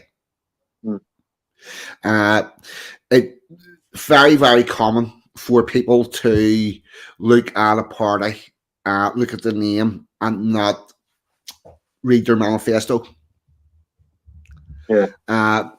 It's sort of the same, not quite, but with the SNP, they hear the word nationalist, so they think, I'll vote for that. That's exactly it. And then the other party we've got, the Official Unionist Party, they have gone woke as fuck. They will not get elected in any way, shape, or form because they have just gone fully woke. But the actual people on the ground have not. Edmund 184, UKIP, precisely, exactly the same thing to a degree. I don't know the Billy Blogs UUP. UKIP is the party that your woman Jolene Bunton came from, I think.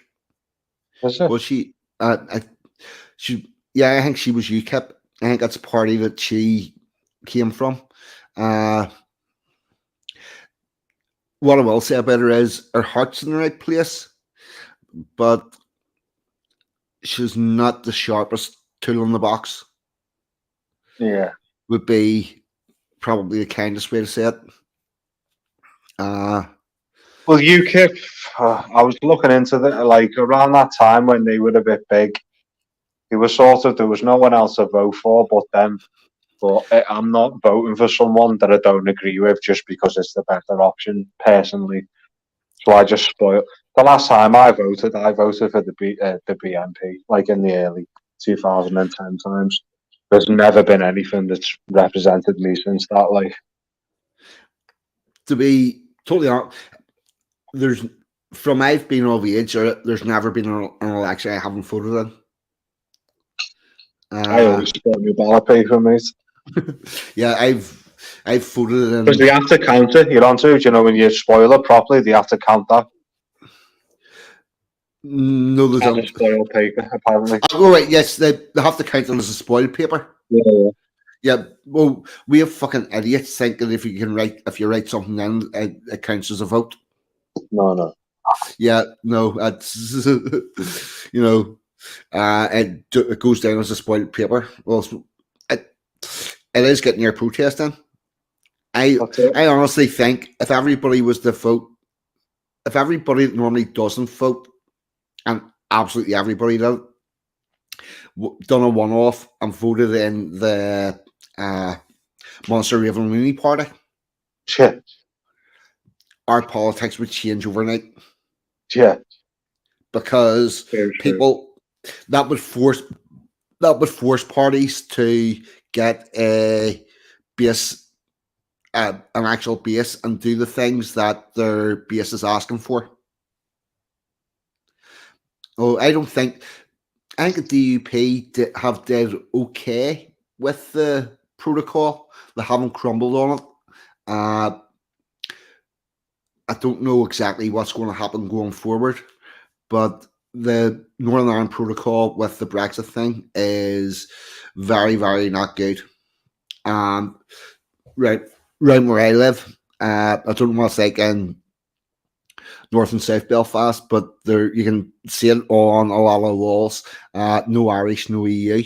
Don't buy local, no EU. And there was a mural on the wall on one of the walls in Newton Arch Road that was got some sort of EU funding, and there was a plaque beside it saying it was funded by the EU, and the EU plaque's being painted over and stuff. And all the fuckers that are pushing for the Northern Ireland Protocol don't realise how close to a war they're causing. Yeah. Because this will go, this canon will go live, and what happened in Lauren Harbour. I think it was Lauren Harbour, where they put in offices for the EU workers to do some checks and stuff coming through.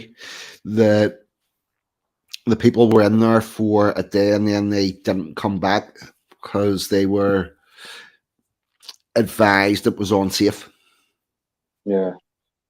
Yeah, I've got a question. You know, the last election, the Tories obviously came in a landslide, and you had areas like Sunderland, Newcastle, like traditional Labour areas that went Tory due to, as a kind of protest vote.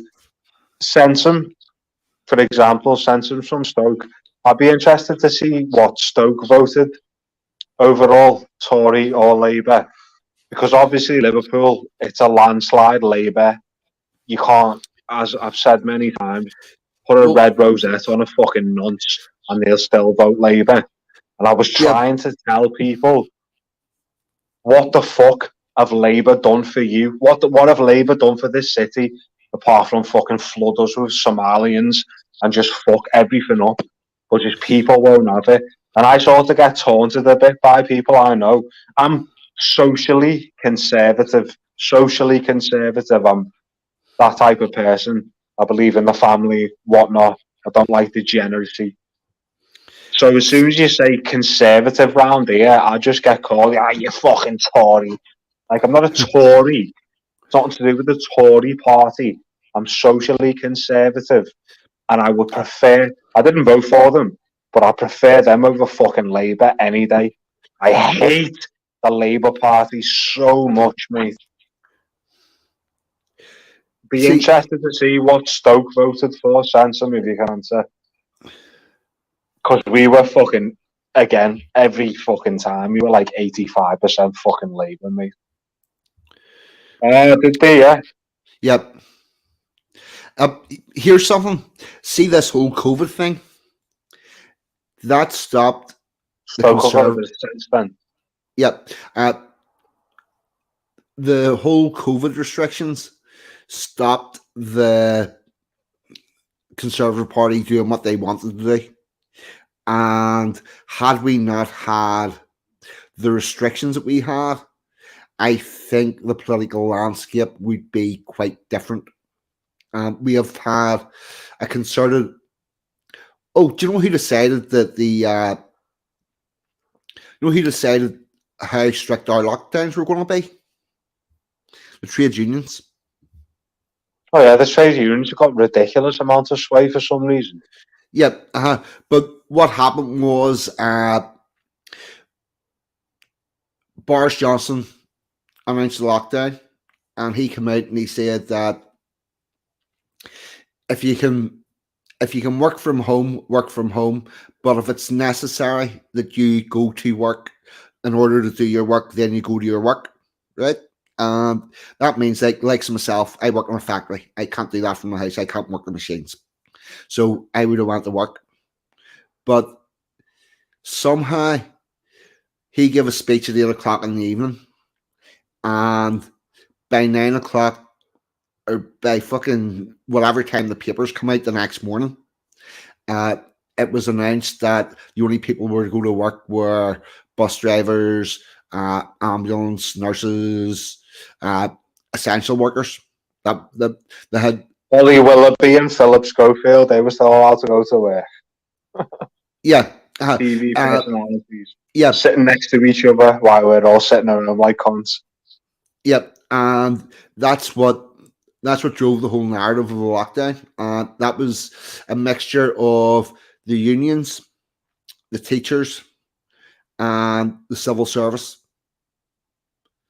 And had that not happened, had Boris had the balls to say, "Well, hold on, get back to your work" at the very start, but the whole media had swung in, and had the Conservatives been able to do what they planned to do whenever they took office, had they been allowed to do that, we would have a very different political landscape. And the other thing is, Boris Johnson put forward a bill to, at the very start, he put forward a bill to repeal the Northern Ireland Protocol and have it.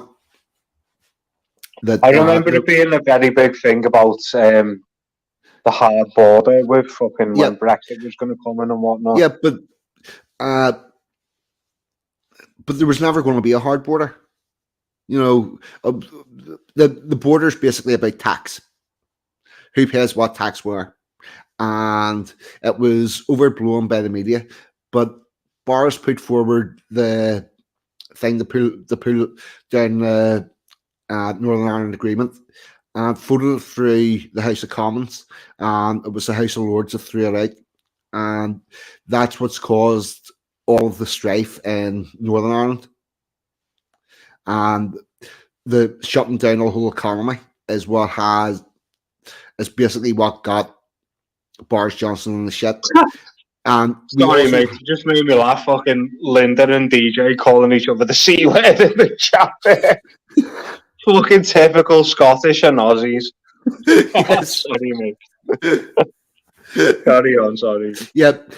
So, and for some unknown reason, here's the other thing: the Tories, the Conservatives, are far too soft because they're letting the other parties choose who's going to be their leader.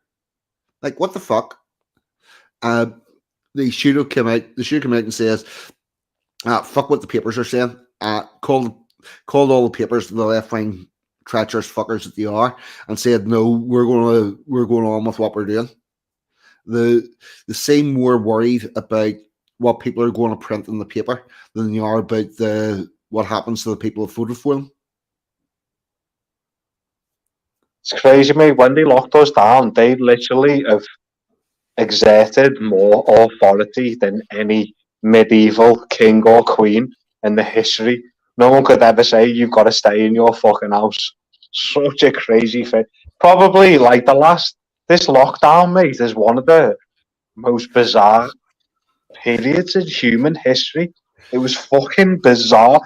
Luckily for me, I'm not self-employed, but I'm sort of semi-self-employed. Like, I have to work for companies. So luckily, I didn't have to get the job. But if I worked for somewhere where they was like the NHS, they were saying you've got to get the job for a certain point, I'd have left my job. I would not. There was no way they were poking me with that. No way. Yeah, and I'm not like an anti-vaccine person, but that one I did not fucking trust for the second. And there's a lot of shit that's come out since about it. I was talking to somebody on work, and they were talking about a president in Europe being a bit dictatorial. And I said, not as dictatorial as your current government. So what do you mean? I says, your government locked you in the house for 23 hours a day and only let you out for an hour. That's fucking... that. And the people went along with that is absolutely fucking scandalous. I remember, mate, I don't know what film, Invasion of the Body Snatchers, I think it was.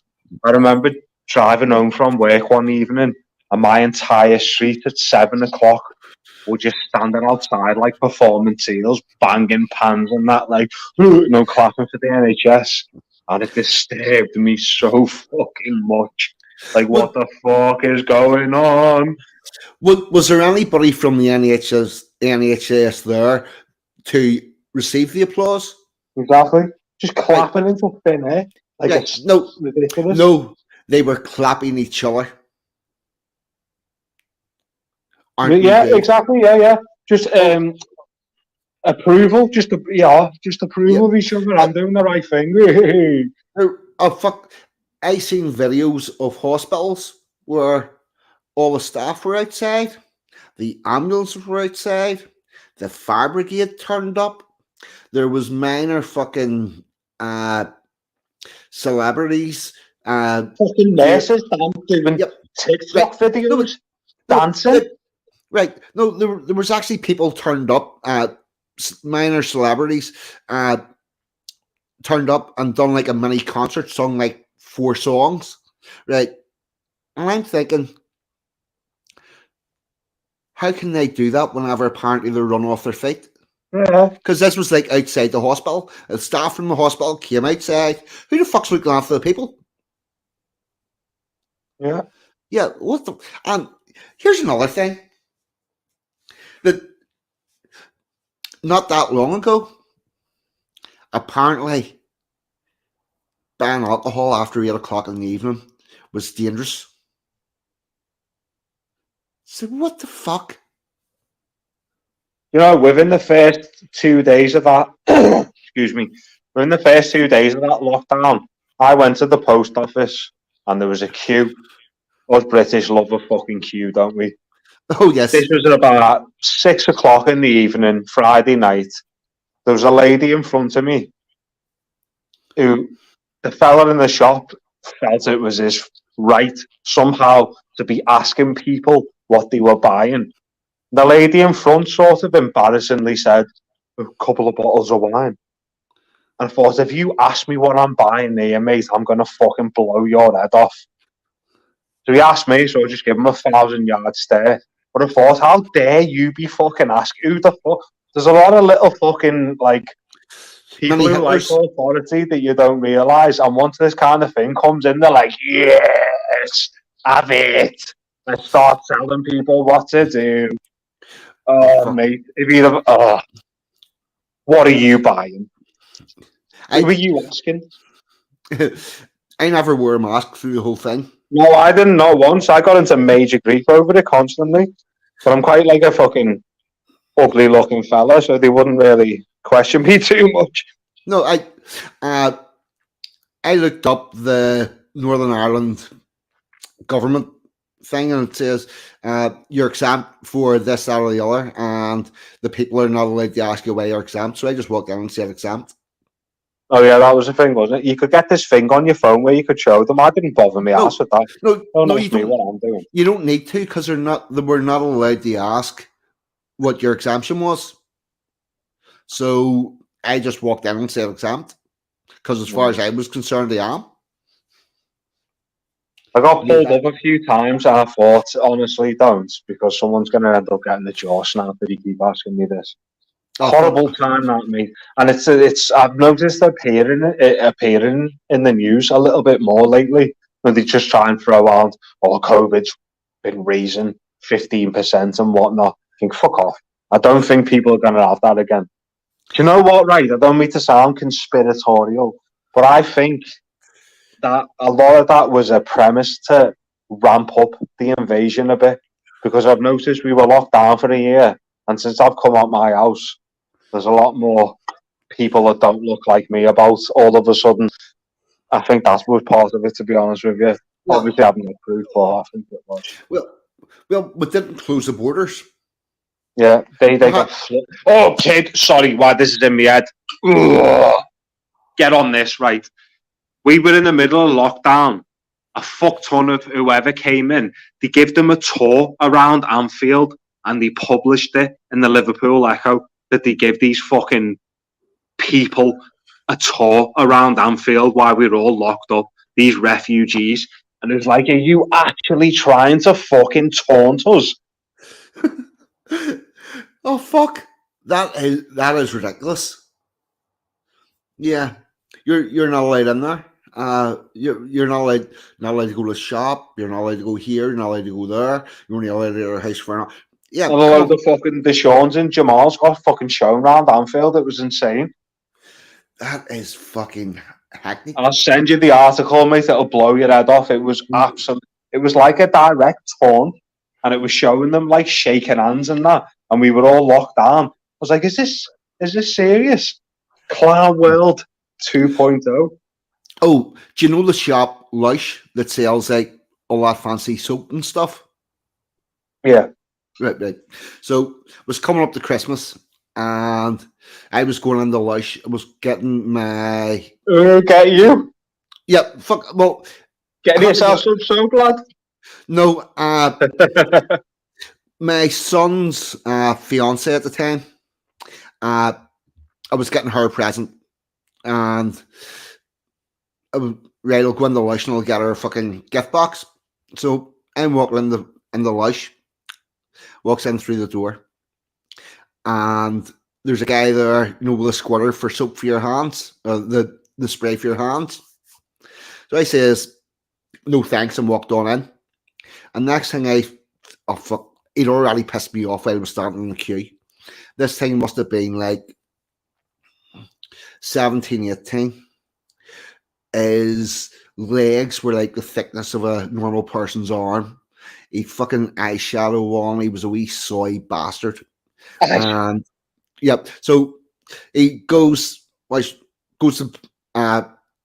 points out the fucking squirty thing and holds that out to me, and I'm like, no thanks, and walk on in. Next thing I feel this fucking tug at my shoulder. Like, what the fuck? So I turned around and looked down, and he goes, your hands? I says, yes, I've seen you. And I said, no. He says, in that case, I'm going to have to ask you to leave the shop. So I turned around, squared him. I says, you're not man enough to ask me to leave. And he looked at me like he just fucking shit himself. What's this to leave for? Yeah. He says it's shop rules. He says, I don't use that alcohol cleanser. I use soap. Oh yeah, because you want to fucking hand wash. Yeah. And I says, and by the way, you've asked me to use it. I've said no. You've asked me to leave. I've said no. What's your next move, wanker? And at this, there was somebody else from the shop had fucking seen that he was well out of his depth. And she came over and says, what's up? I says, I don't use that alcohol hand cleanser, dermatitis.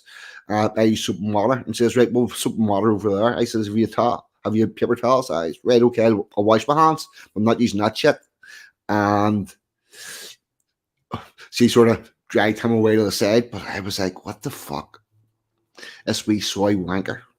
Mm-hmm. Thought he was going to put me out of the shop. I'm like, yeah, no, that's not working. It's horrible that it has to happen. Just as civilized people, you think, I don't want a confrontation with you, but if you're going to ask me to leave the shop, yeah, you're going to get your fucking head way clean off me. Well, here's the thing: they were selling stuff I needed to buy. It's like, yeah, fuck that. Here's another. While we're on the subject of soy, I started going to the gym. Just need to lose a bit of weight and sort of buff up a little bit. So I was mad. You said you had a 24-hour gym near you. Yeah. Oh fuck. Crazy, pure gym. There's pure gym in Liverpool. Works out £18 a month. You get a number whenever you go to the door. There's like a keypad. Press your number and then you go. Because that would actually be handy, when you're like working funny shifts and like 3 o'clock in the morning, you need a little workout. Yeah. So I went there's nights I finish my night shift at 2:30 in the morning. There's times I've walked in the gym at 3. Got my training done. But I went to this supplement shop. Up the guy behind the counter. Fucking says, right, what are you after? I said, I'm looking protein. I just want protein, don't want anything fancy, just I want to up my protein levels. And he says, have you any allergies? I says, I've no allergies, but I don't want anything with soy in it. I don't like soy. He says, right, and he takes me around. And it wasn't a large shop, but it wasn't really a small shop either. And there was this like double-sided shelf, double-sided thing. There was about 1, 2, 3, 4, 5. There's about 10 slots with stuff in it. And he goes, this is you here. So what he says, in this frame here, this is all the stuff that doesn't have soy in it. Everything else in the shop has.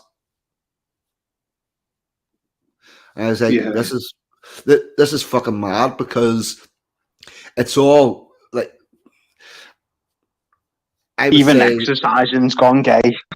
Yeah, well, that's why even fit people have got fucking fit bitch tits, because soy's for the estrogen. I've never been I'm a health and fitness fanatic. I've always been in shape. I've never been in the only gym I've ever been in is boxing, I won't go to gyms. I just don't like it at all. Oh, that pure gym that I go to, I like it. It's at the times I go, it's pretty much empty. We just go in, do my stuff, and come Yeah, out again. you know, that would be good. I think that's what the main thing I don't like about it. There's like a lot of poses, and you go there, and you just got these fucking biddies. I like to do it like an isolation kind of thing. Yeah. Do you know what? We've got one by me that literally looks out onto the motorway. So every time you drive past, you can just see a big row of people exercising, and think about the amount of cars that go past all day. I just think it's just posing little bit. Like, I don't do it for other people. I do it for myself and my own fucking peace of mind kind of thing. Exercise, good for you. I was thinking about bringing a skipping rope in the work. Oh, it's Because if you can do it, mate. Doing the skipping rope, mate, it's so good for you. Yeah, because like I could skip during my breaks. So there wouldn't be a problem with me fucking finding some. It's a big enough factory, and the bit I work in, I work on my own, so I could just fucking pull out a skipping rope and do like 5 minutes skipping. Get You some know cardio, what, mate? There's a video on YouTube of me having an amateur fight. It was I won on points, and I done well for myself. Yeah, and I wish I could just show people, but it's just doxy. Yeah, yes, don't dox yourself. No, obviously. I done well. Do you know what? Once a few years ago, and luckily he's deleted it now. It was I said to Dangerfield, literally just said my name and said, "Look me up," and he said, "Are you sure you want to dox yourself?" But then brought it up, and then a few hours later, I thought, "Shit!" But luckily, he deleted it. Thank fuck.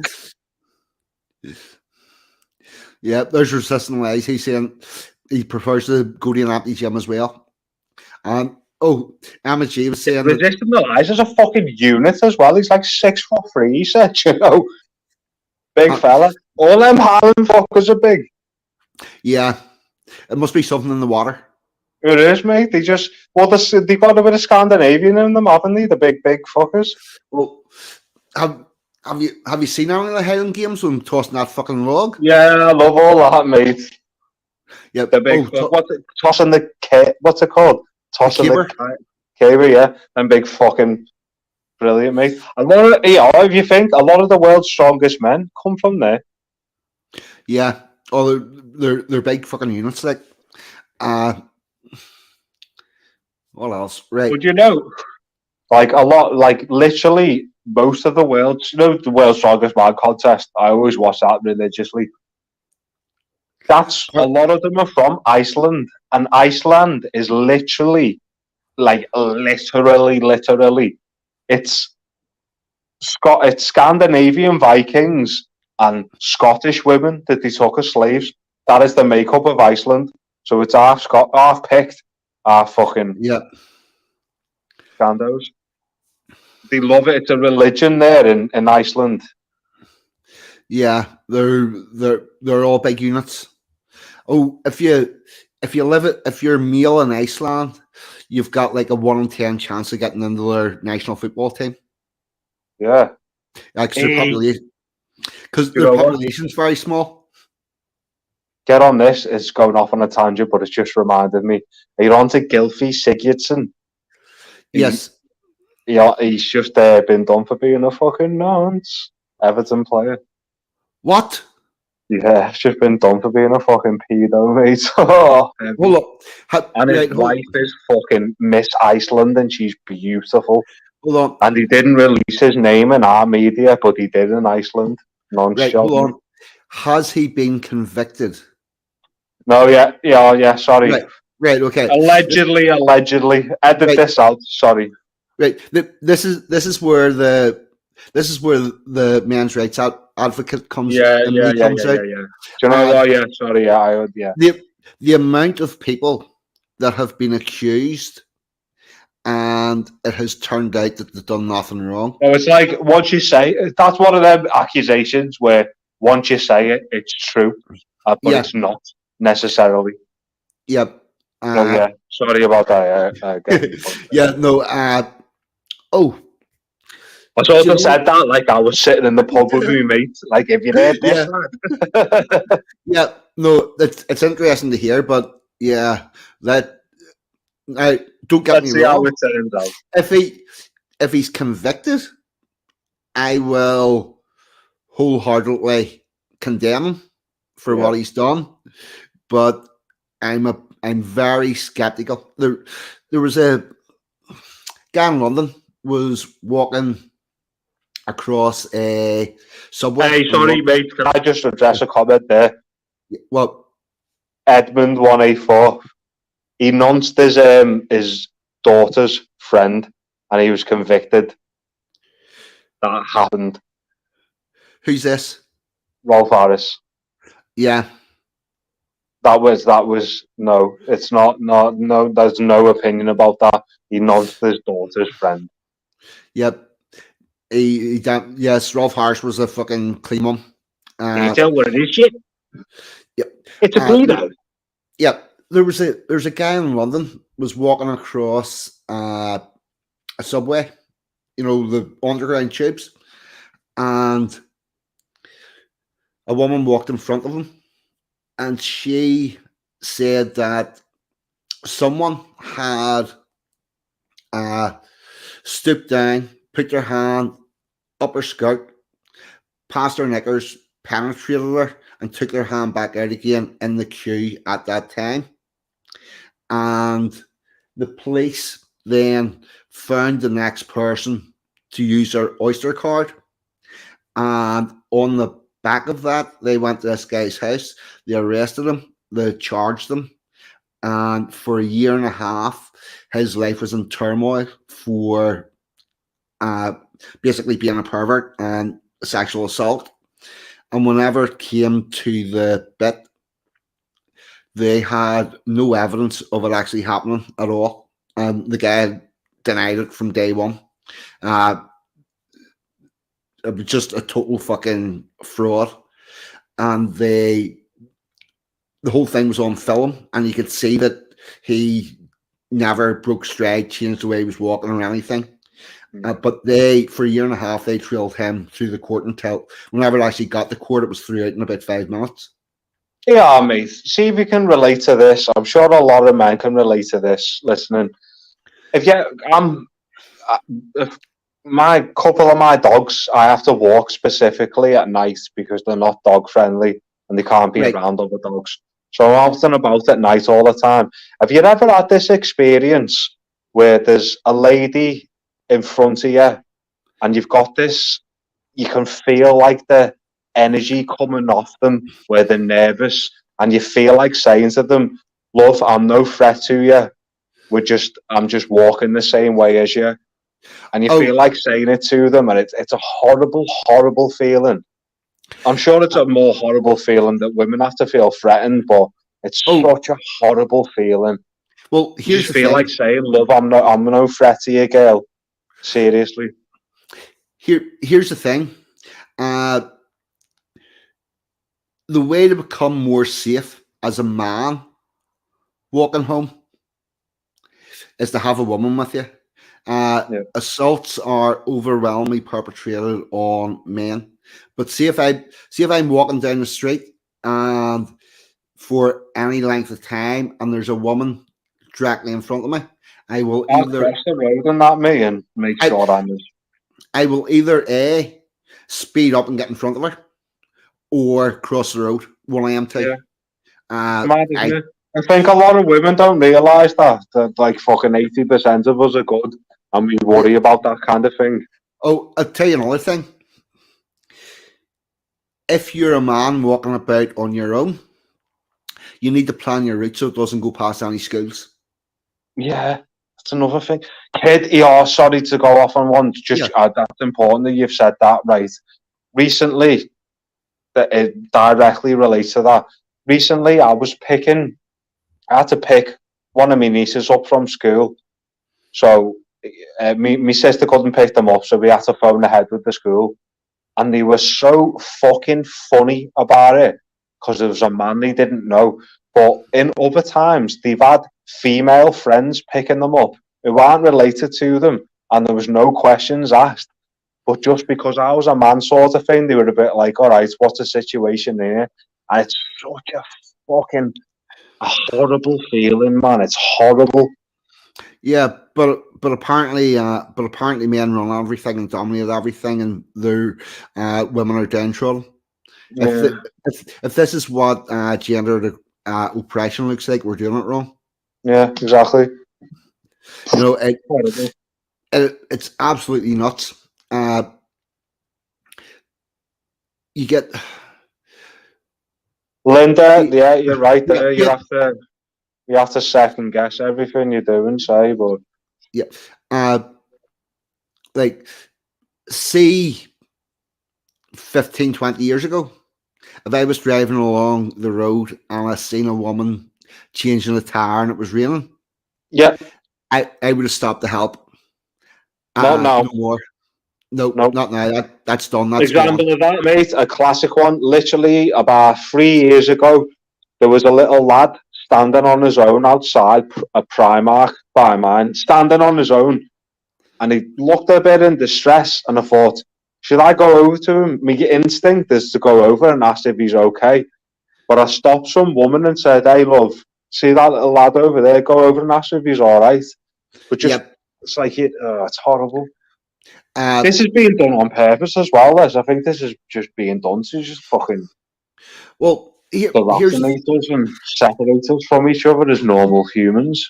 no. Well, here's the thing.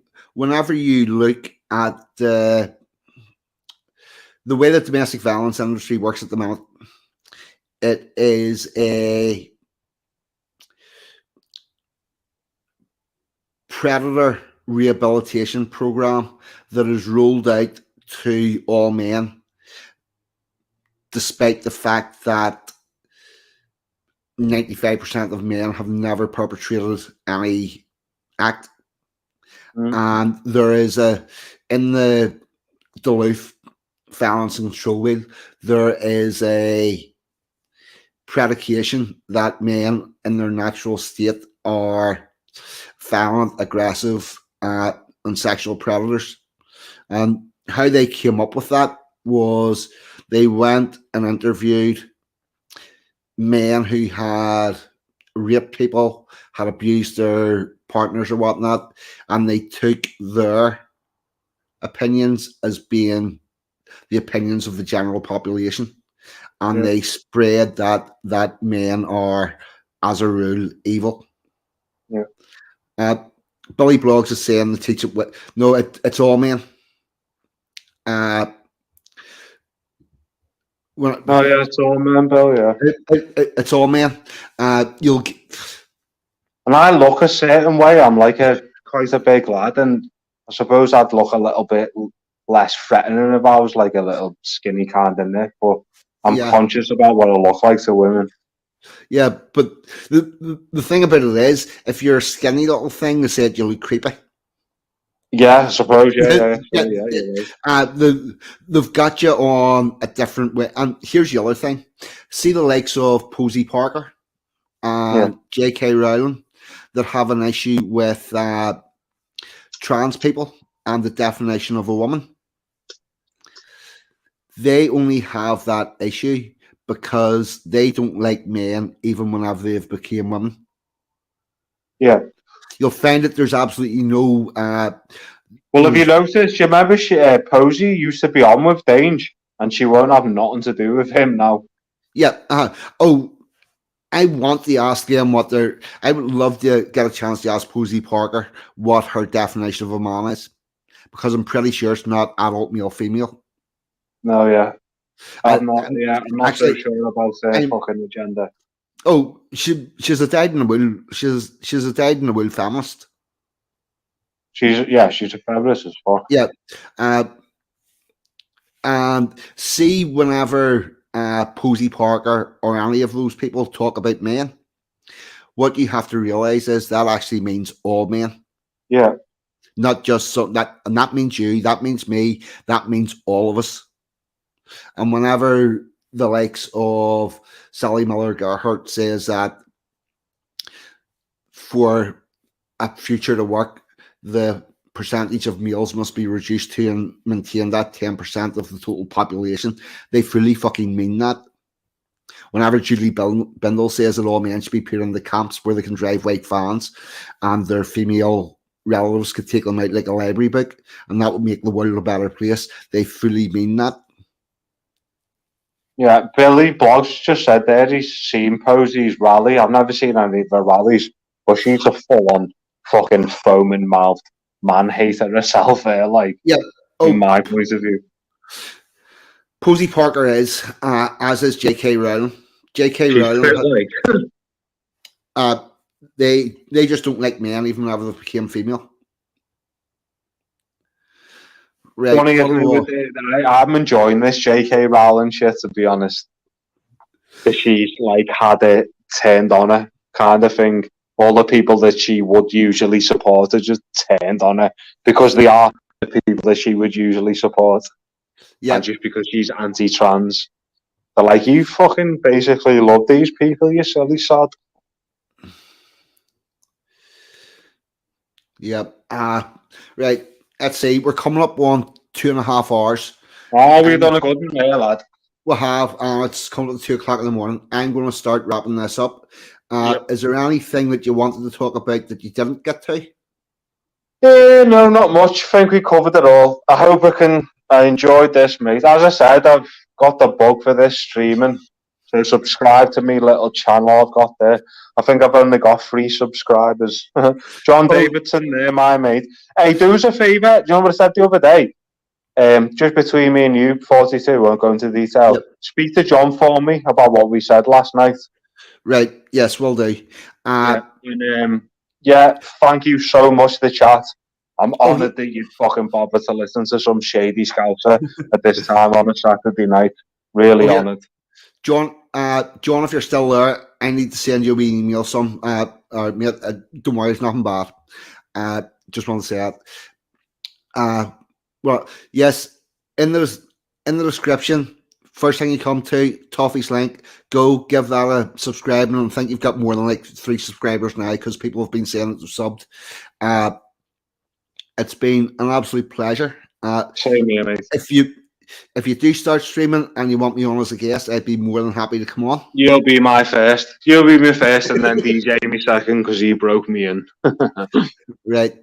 Thank you. Honestly, thank you so much. I've really enjoyed this. Love you all to bits. Thank you.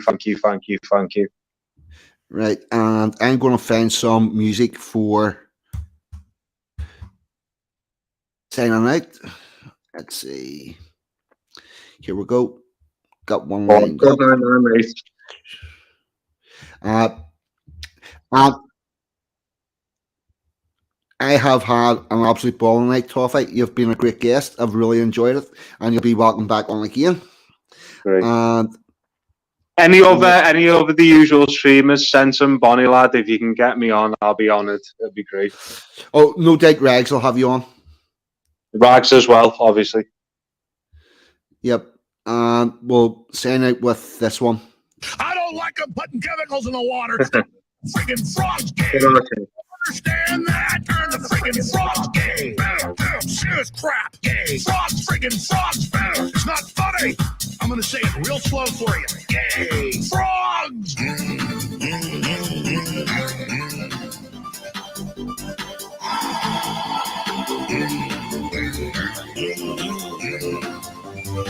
Won't you fight for your life?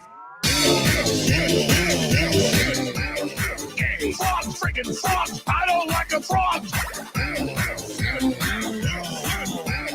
Gay. Freaking frogs. Frogs.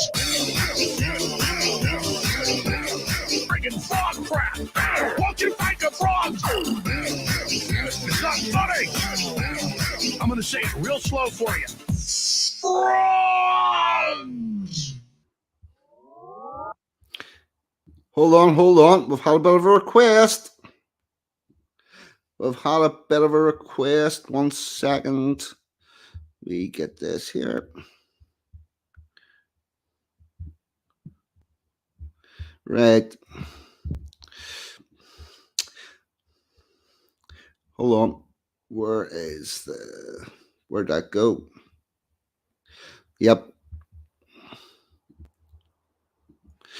1 second. Just getting it lined up. We'll go out to Highland Retreat.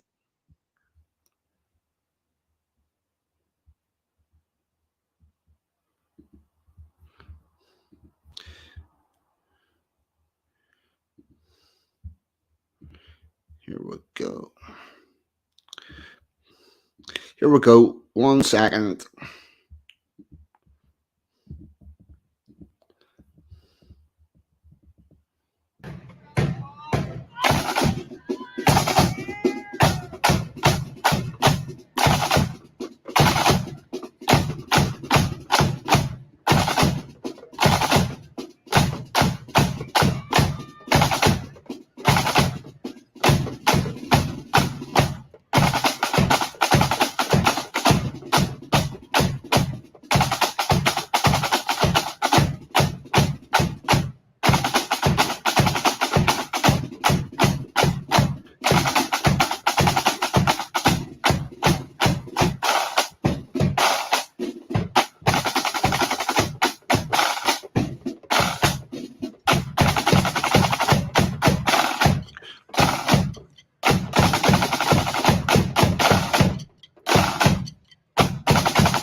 All right, everybody. Thank you very much. I've been 42. Toffee's been Toffee, and you lot in the chat have been fucking awesome. Thank you. Good night. God bless, and see you all next week. Goodbye.